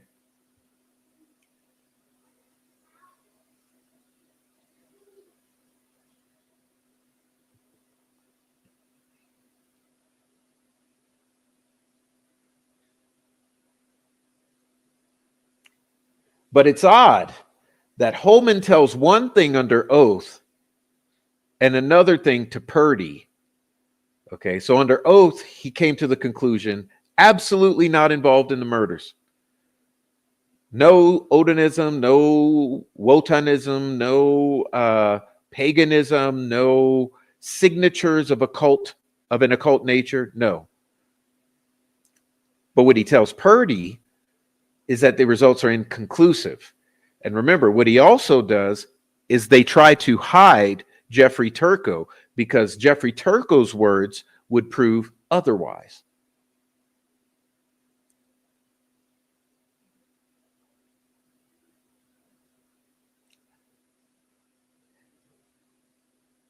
Rafi made a good point this morning. He said, that's why the 70 days is totally missing. Because the 70 days that are totally missing would involve these guys. What he also said is that's why the marathon footage is missing, because the marathon footage would show who those girls were with. Then he followed up with, and that's why Stephanie Thompson is dead, Greg Ferenczi is dead, others are dead, because they couldn't delete what was in their brains, in their minds. So they needed it all to go away. So they deleted the 70 days, they deleted the marathon footage, and then they deleted the people.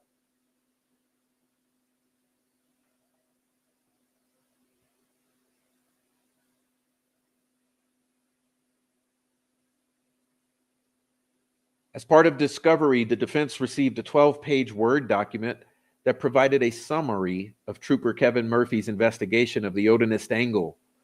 Over time, the defense has come to call this document the Odin Report. Okay. The Odin Report was created by Trooper Kevin Murphy, who thankfully was independently curious. The Unified Command through Liggett and Hammond had concluded by March 2017 that Holder should be cleared as a suspect. I thought no one was cleared. Well, you know what's funny about March 2017? This article right here. This article right here exposing these same people. Do you understand what the fuck I am telling you tonight?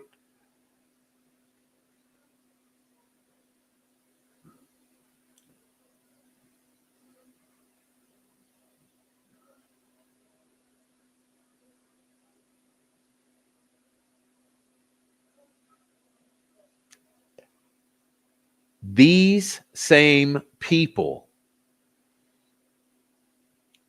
by March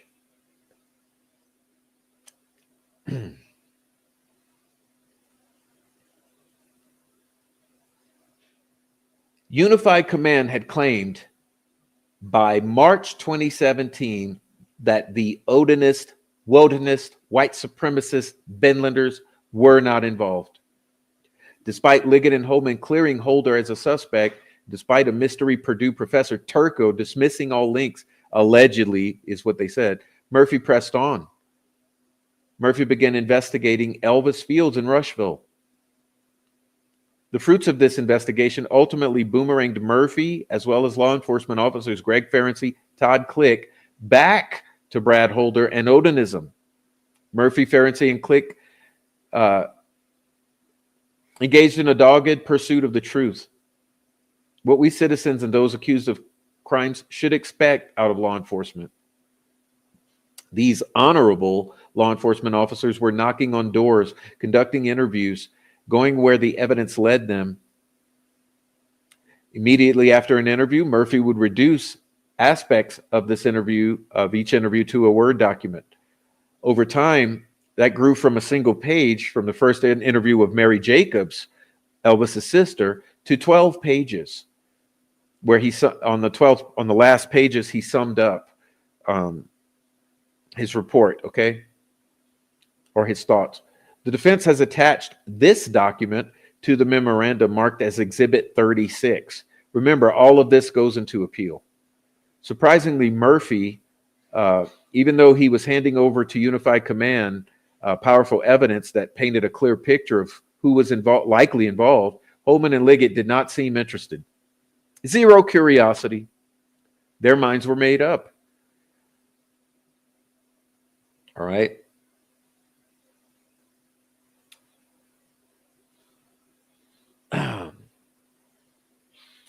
Who is Brad Holder? Who is Patrick Westfall? Who is Johnny Messer? Who is Elvis Fields? Who is Rob Abrams? And why does the evidence strongly point towards these men as possibly being involved in the murder of Abby and Libby?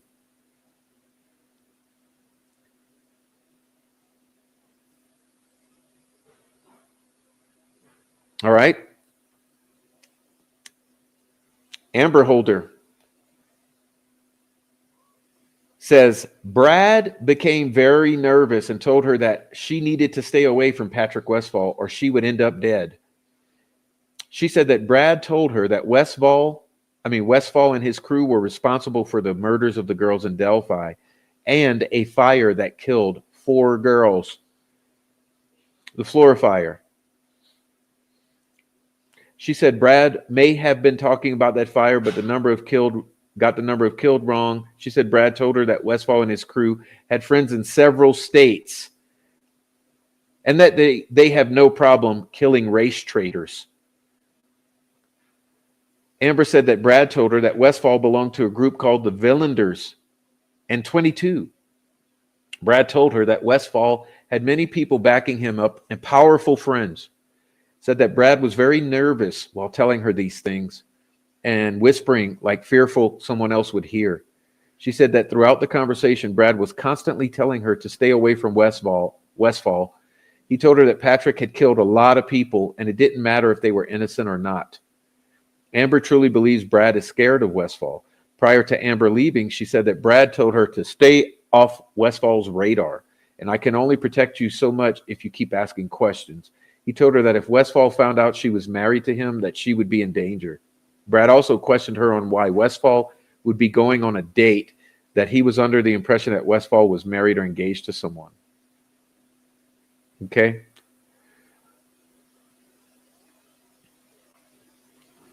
Now, what the fuck? How does that make sense if you don't understand this article right here? Okay? You go back and you read these, and there's more of these. I just picked the 2 or 3. Okay, you go read these articles.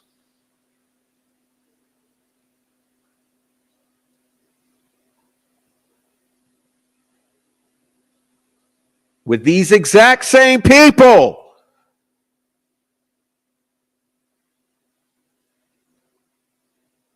And you go read this. All right? And you go find out others. You go find out others.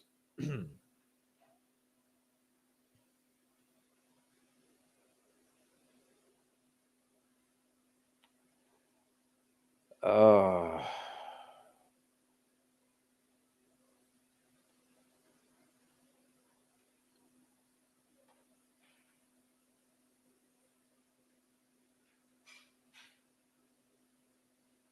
now,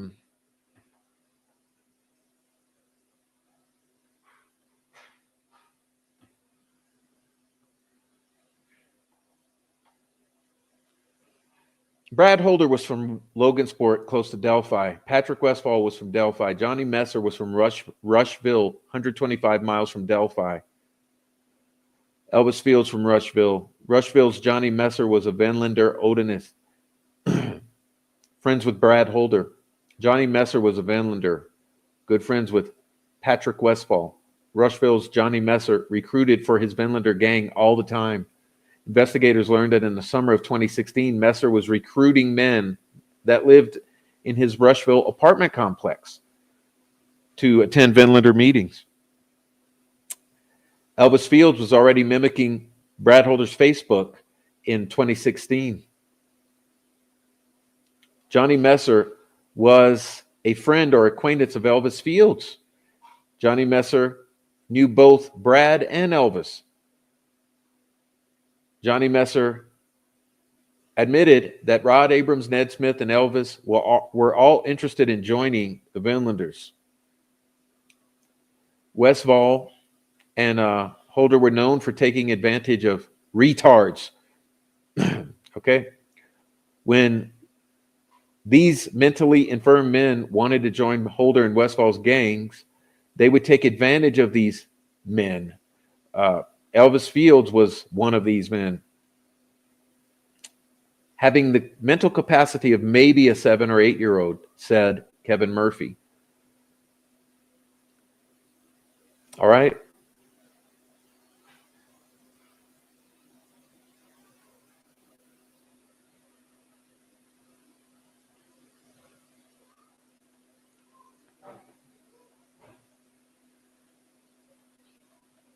Oh, they're going through Elvis's and Westfall's. Okay.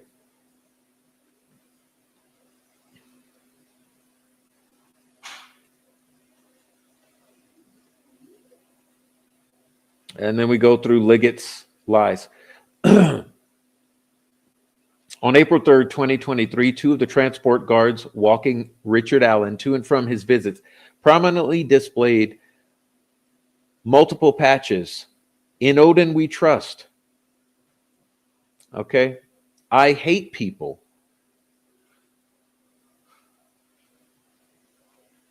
You see?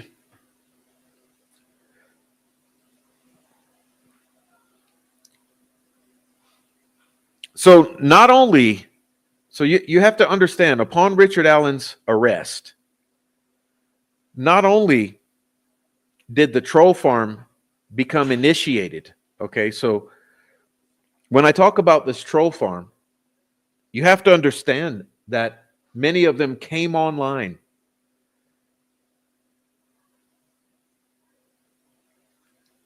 immediately upon the announcement of Richard Allen's arrest.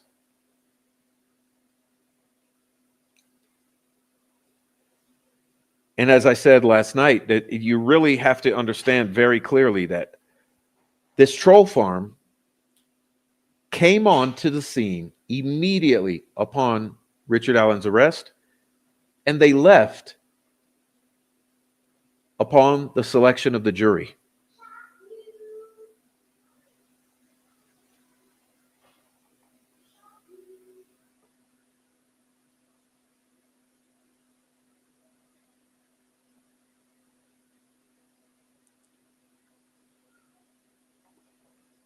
All right.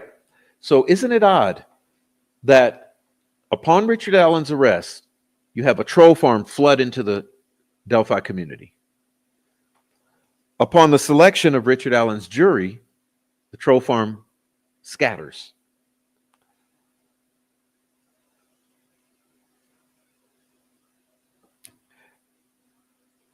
Now, what am I saying about this group? Well, I'm saying the defense messed up.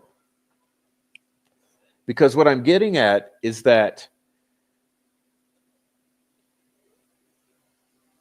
This is not just a group of weirdos in the woods who like doing rituals.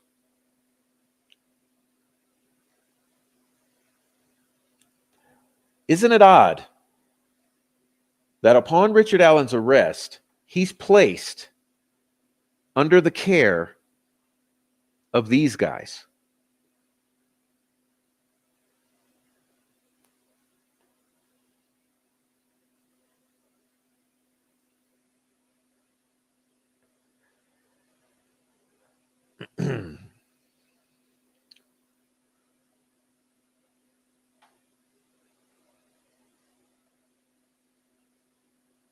Remember, during one memorable visit in May 4th, 2023, during the very time when Richard Allen is allegedly making these confessions and simultaneously undergoing a major psychotic break, Attorney Baldwin and Attorney Rozzi met with him to discuss matters involving this case.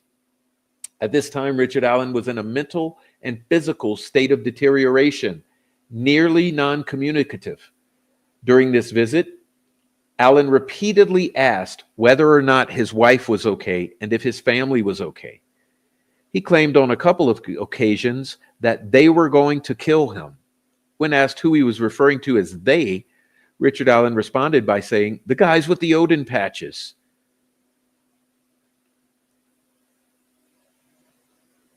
Okay?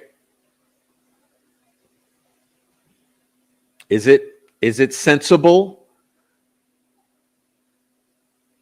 Is what I'm saying sensible?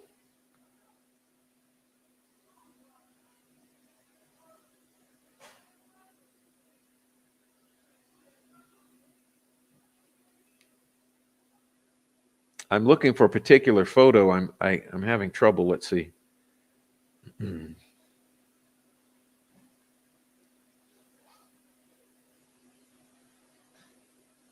Where is that photo?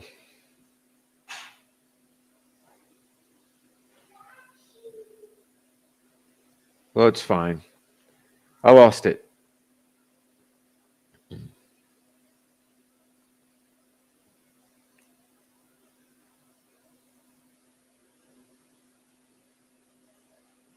I was going to show you the photo of the dilapidated, deteriorated Richard Allen, but you don't need to see it anyway.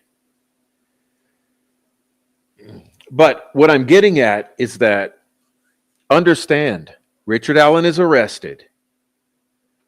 The entire troll farm floods into the Delphi murders.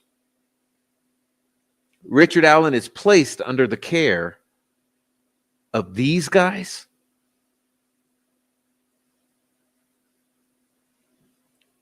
What are the odds? Okay. Also, what are the odds that you would hear the following? Think about this statement here, and I've read this to you before. Warden John Gallipo, warden of Westville, is the leader of a white nationalist pagan group called Odin.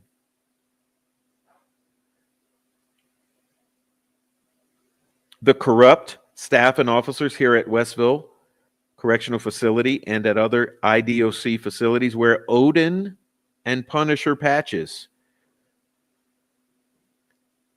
The corrupt staff and officers that wear these patches is a group of good old boys that assault, torture, abuse, and mistreat inmates.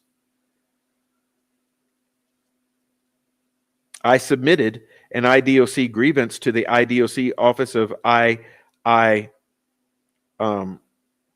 concerning the Odin and Punisher patches, but the grievance never got processed due to the corruption. All right.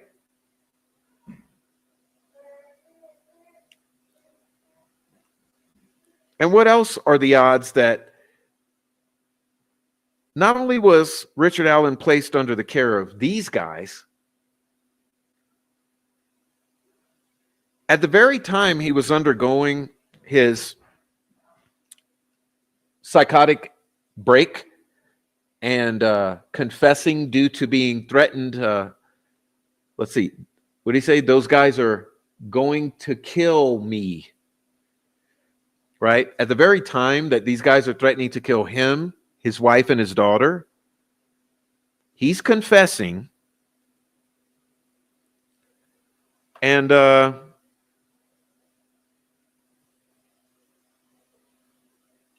he's being treated, quote unquote, for this problem by Monica Walla.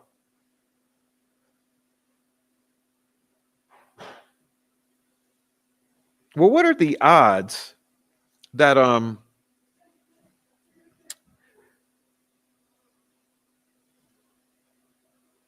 part of this letter in which the author proclaims that John Gallipo is a leader of the Odins, he says that Officer Quentin Davis tells Sergeant Brandon Williams to hold me up while Officer Quentin Davis violently punches me in the ribs and stomach, breaking my ribs, and former Officer Sergeant Motts kneed me in the face while corrupt Westville Correctional Facility Warden John Gallipo, mental health doctor Monica Walla, and Miss Bourne watched the beatdown. What?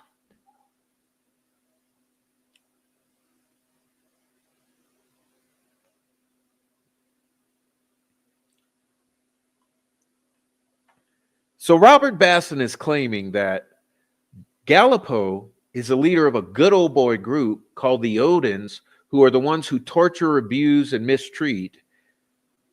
And that while he's getting physically, literally beat up, it's Dr. Monica Walla is sitting there watching the beatdown.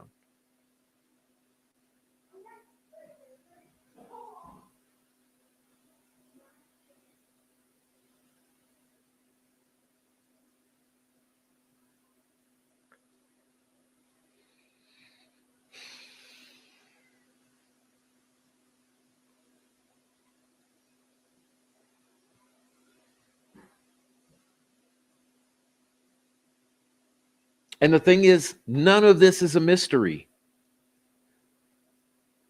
We've covered it extensively. Others have covered it extensively. It's even on the community page. It's on all kind of websites.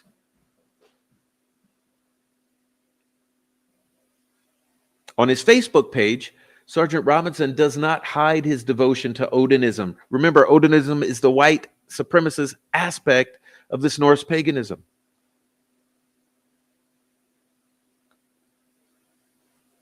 Robinson posted on June 25th, 2023. Remember, this is during the time that he's taking care of Richard Allen, which I mean, walking him around, threatening to kill his wife, him and his daughter. Posted a photo of an altar featuring horns, antlers, Thor's hammer, and a dish sitting atop some type of animal fur, with various runes on the outer edge. And then Sergeant Jones likes the Odin altar post.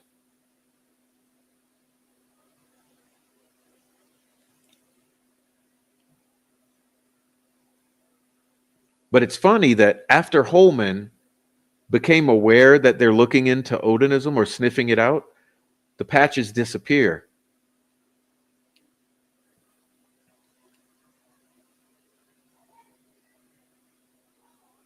They don't teach you in law school what to do when your client who is accused of murder is being guarded by members of a gang, a criminal gang. Why did you say cult? You see, this is where you messed up. You don't say religious cult. You say a criminal enterprise or a gang whose members evidence strongly supports were possibly involved in the actual murders.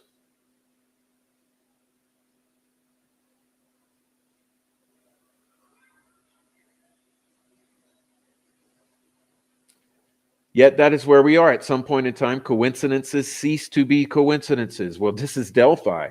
You know, you have 5,000 coincidences, right? The fact that Liggett did not want Richard Allen removed from Westville is curious.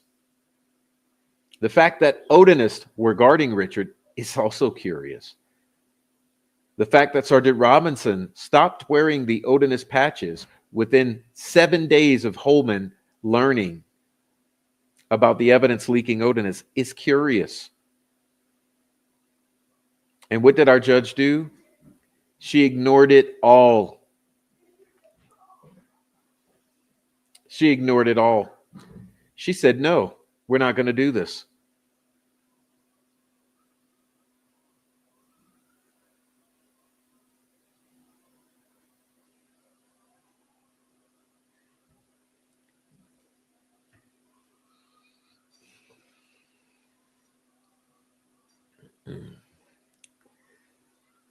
So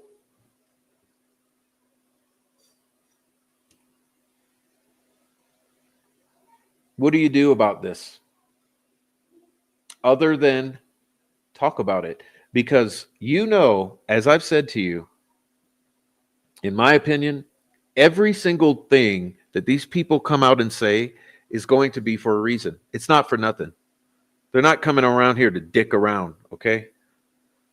They're not doing murder sheets interviews to help out murder sheet. They're not doing Carroll County comment interviews to help out the Carroll County or Amy Graham McCarty.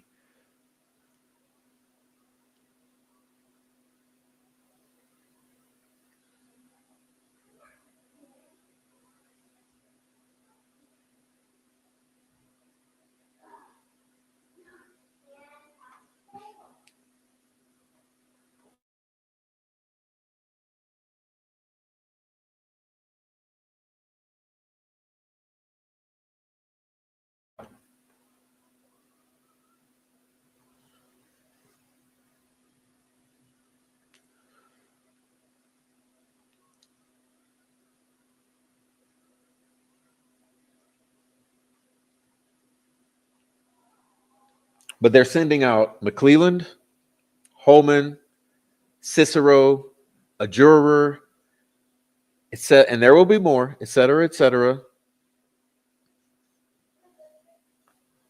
Because everything these people are coming out to say is for a reason.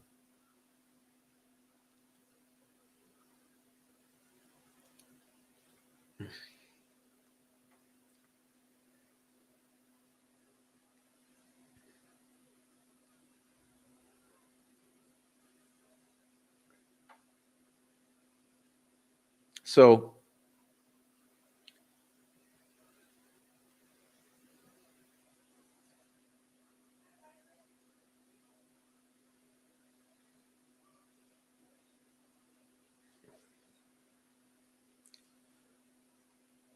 one other thing to keep in mind.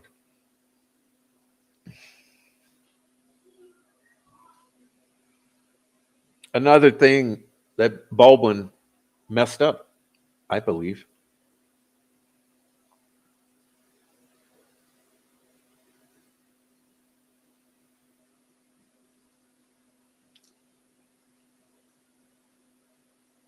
Another problem with the way that the Frank's memorandum is formulated is that it makes it appear as if it's the whole picture.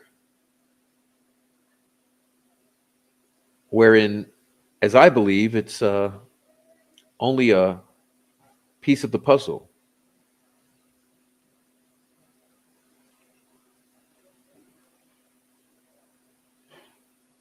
If you were to take the Frank's memorandum, rephrase it as gang activity, and then understand that it's only the tip of an iceberg.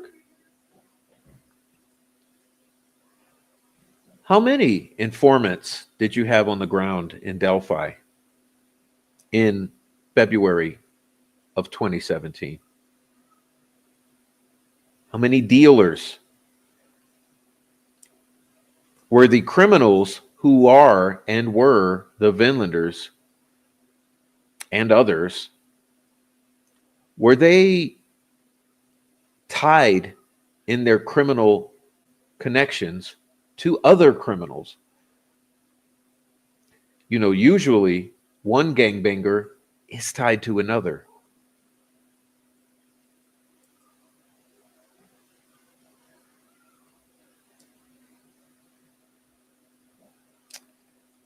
Did the FBI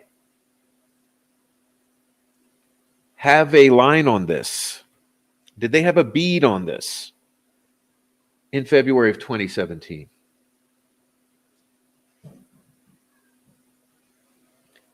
Well, obviously, someone was aware of these gentlemen. I mean, look, someone was aware in March 2017 of Pat Westphal, of Johnny Messer, of Brian James, and others.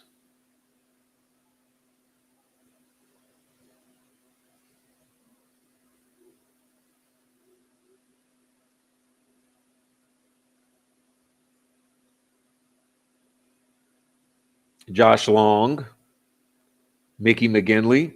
Someone was watching them. This article is from within a month of the murders.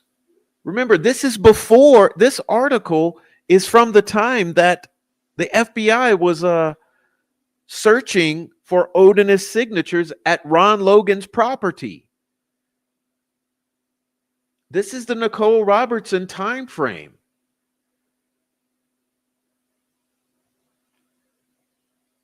They're aware of these guys.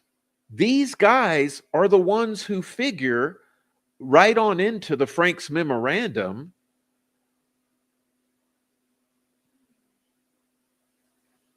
So if the FBI is watching these guys,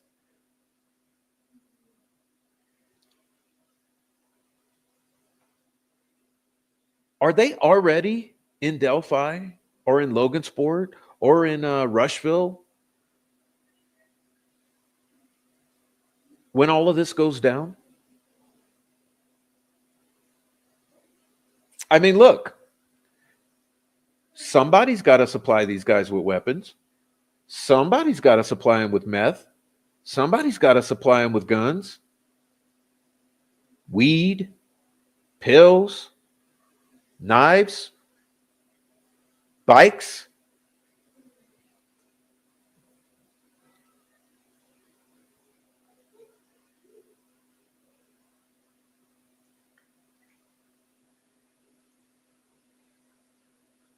I think that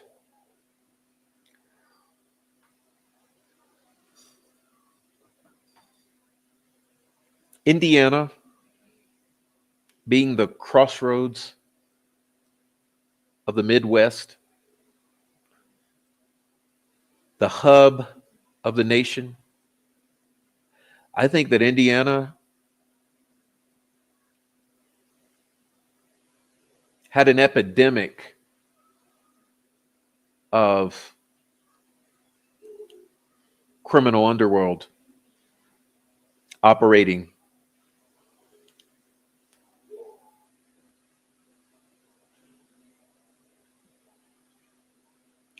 I mean, you control the crossroads, you control every road.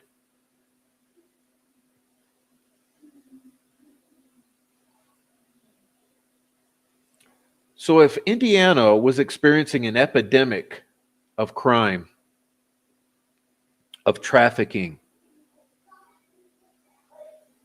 and if these guys are the gangbangers working with other gangbangers,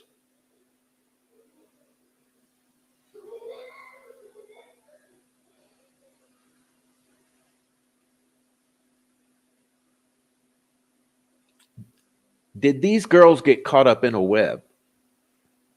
You know?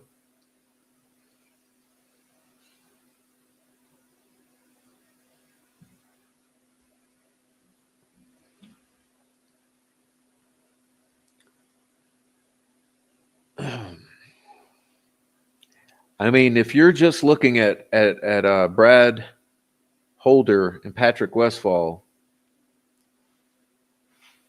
you're not seeing the forest for the trees. Those are two men.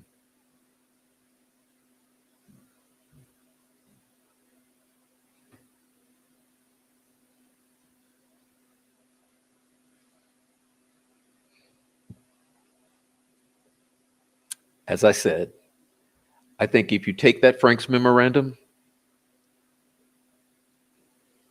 you rephrase it, and then you establish the context that it's only the tip of a very complicated iceberg.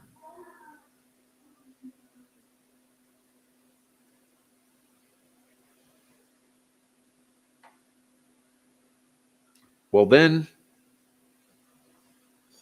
you might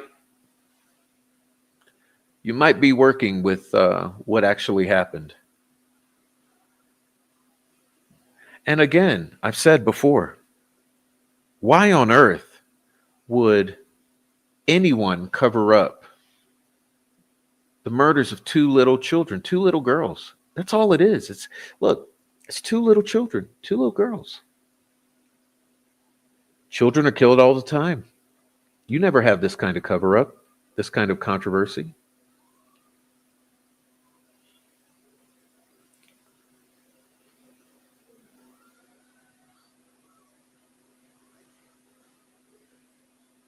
Why all of this over the murder of two little girls? It really a disservice. It is a disservice to them. You know, these people came together and try to portray to the world that they were establishing justice for Abby and Libby, as they put it. This isn't justice. All you've done is disrespect their names. Because no one's happy with this outcome. No one's believing it.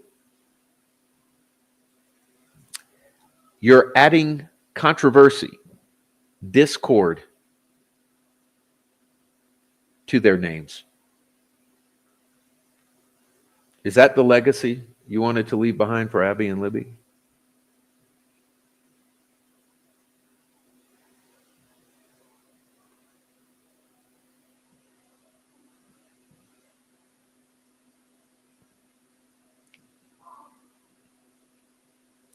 The only justice for Abby and Libby is true justice, which means you get the right people.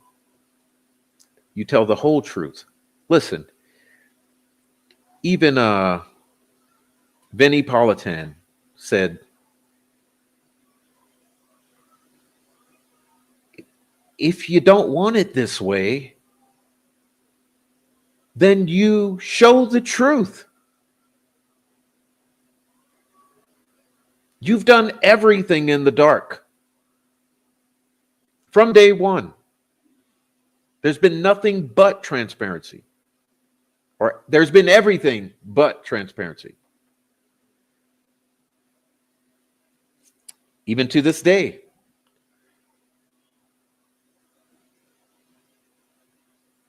Do you think it's going to always be kept in the dark?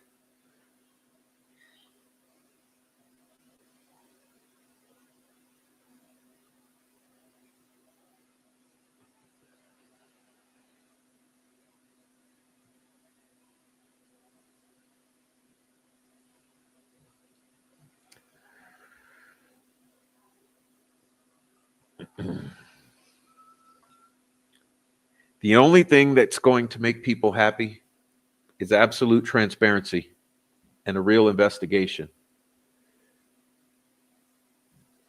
People are not going to believe the fruits of your investigation until they understand the tree that produced those fruits.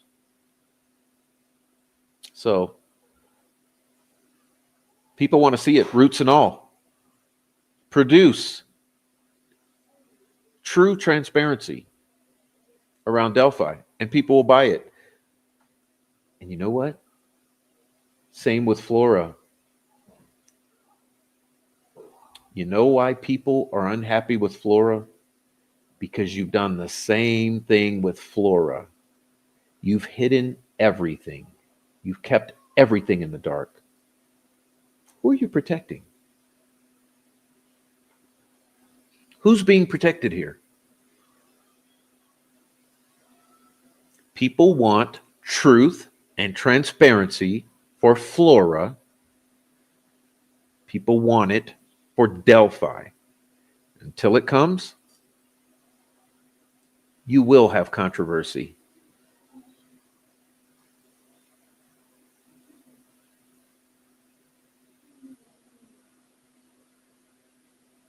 You see, the way you've operated, it's worked for more than 100 years. But that was before the advent of social media. I don't know why you thought you could continue to operate in that way with the advent of social media.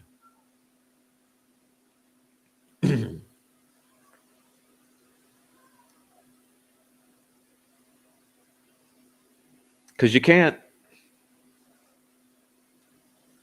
So it might have always worked, but it ain't going to work anymore. Nope, sure won't. It can't. That's why those signs are actually effective. The world is watching. It wasn't watching 50 years ago. It wasn't watching 100 years ago, but it's watching now. And oh, baby, it's going to keep watching. So, what are you going to do?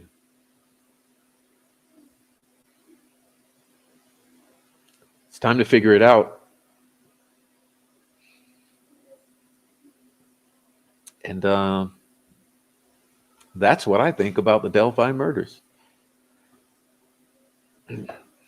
So, God bless you all. Thank you so much for coming on a Friday night. It's starting to get cold here. Whoa. It's getting very cold, and I'm going to have to crank that heat up, and it's going to be a few days of it. So, I hope you all really are able to manage staying warm the next several days and staying safe. Stay off the roads. There's no reason to be out on the roads. Okay. The ice will freeze over and there'll be black ice, dangerous roads, dangerous driving conditions. So please don't go embark upon any dangerous roads uh, that you don't have to, because I don't want any of you to encounter any problems out due to the code. So please do that. Anyway, I want to thank everyone that was here, especially those of you in the chat. You've just done the most amazing job chatting, and those of you on the replay, please do leave comments below. We just love the comments below. It keeps the conversation going after the lives are over, and it's nice to see those comments come in over the weeks and months. And so please continue to comment, and do hit the like. Also, please hit the likes. If you're in here now in the live chat, hit the like. And if you're watching now, there's 293 watching at this moment. Please hit the like. 293.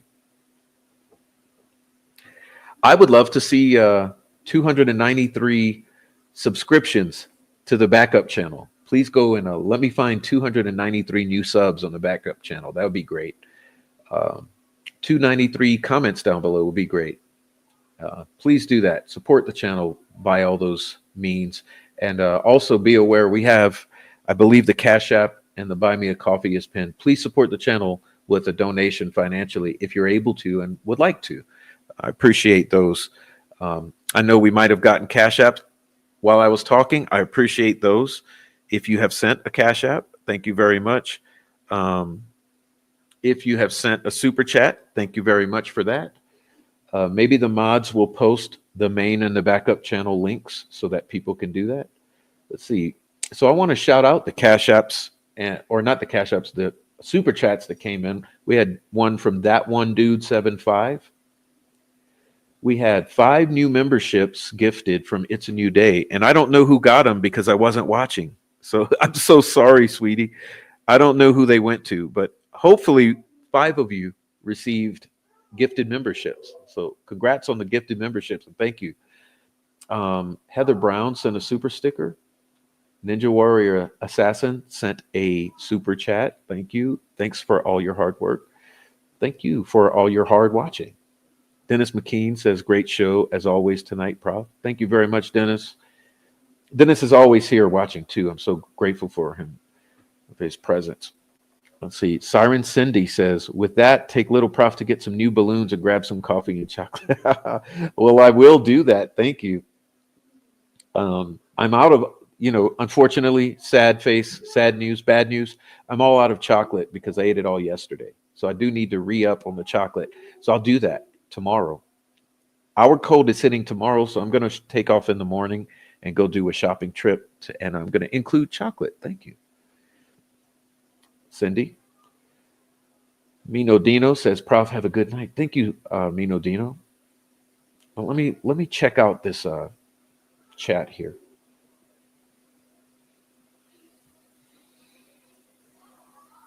Oh, look, and I'll have to pin these articles in the channel description, not now in the video description. So that's what I'll do. I'll pin the articles that I shared tonight, so hopefully you can go find them. Okay. All right, what do we have here? I spent 3 days watching your previous shows that I had not seen. I learned so much. Well, thank you, Jalen. Thanks for saying that, and appreciate you watching the older videos. I hopefully many do. Hey, Criminal Network, Prof, and all the best mods. What's up, Criminal Network? Criminal Network has a website. Go check it out. All right.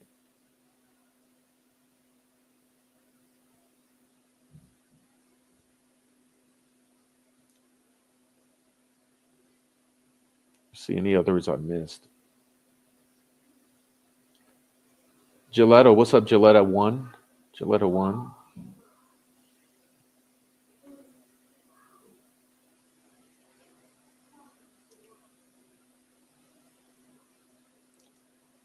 What's up, Tinkerbell? I'm gonna start this podcast over because I wasn't here. Also need to watch Thursday night because I was in. You got a lot of homework. All right.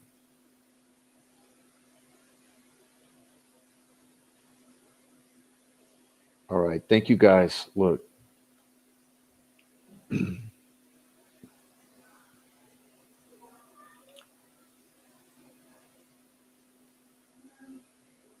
Missouri Mimo of 9. What's up? Okay.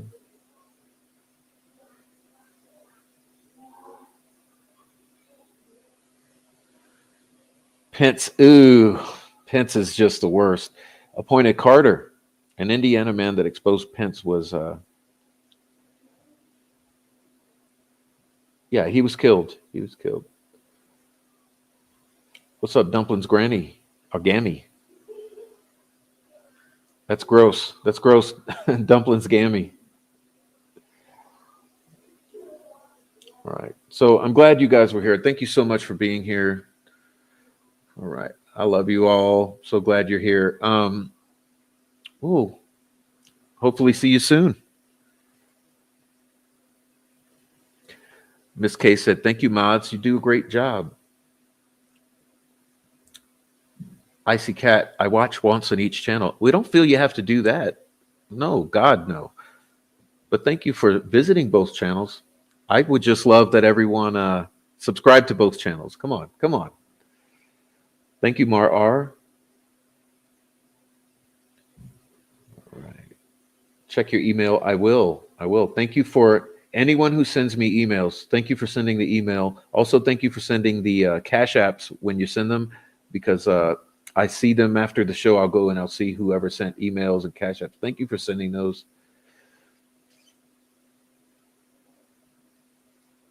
And don't worry, I won't post your emails unless we talk first, okay? If you send me an email, don't worry that I'll post it, because I'll always ask you, can I post it? And I'll redact your name and all that. Okay. So yeah, peace out, y'all. It was a good night. I'm gonna go turn the heat up and eat some snacks and stuff. It's late already.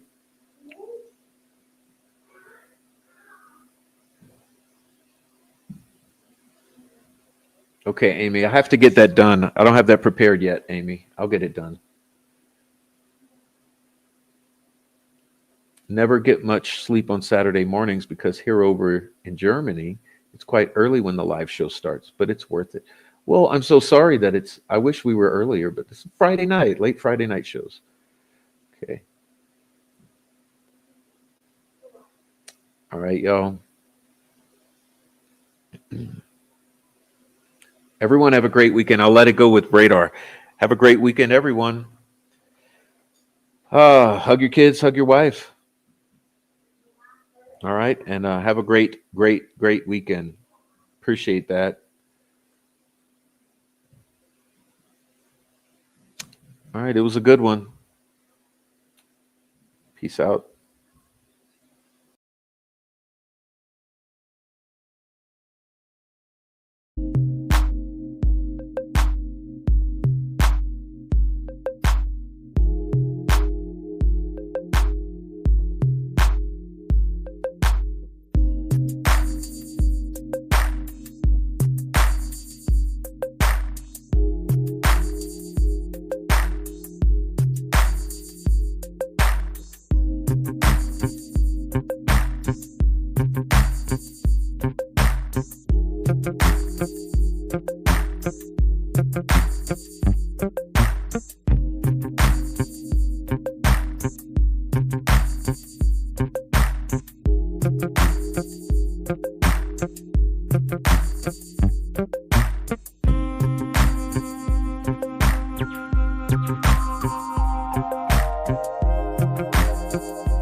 you.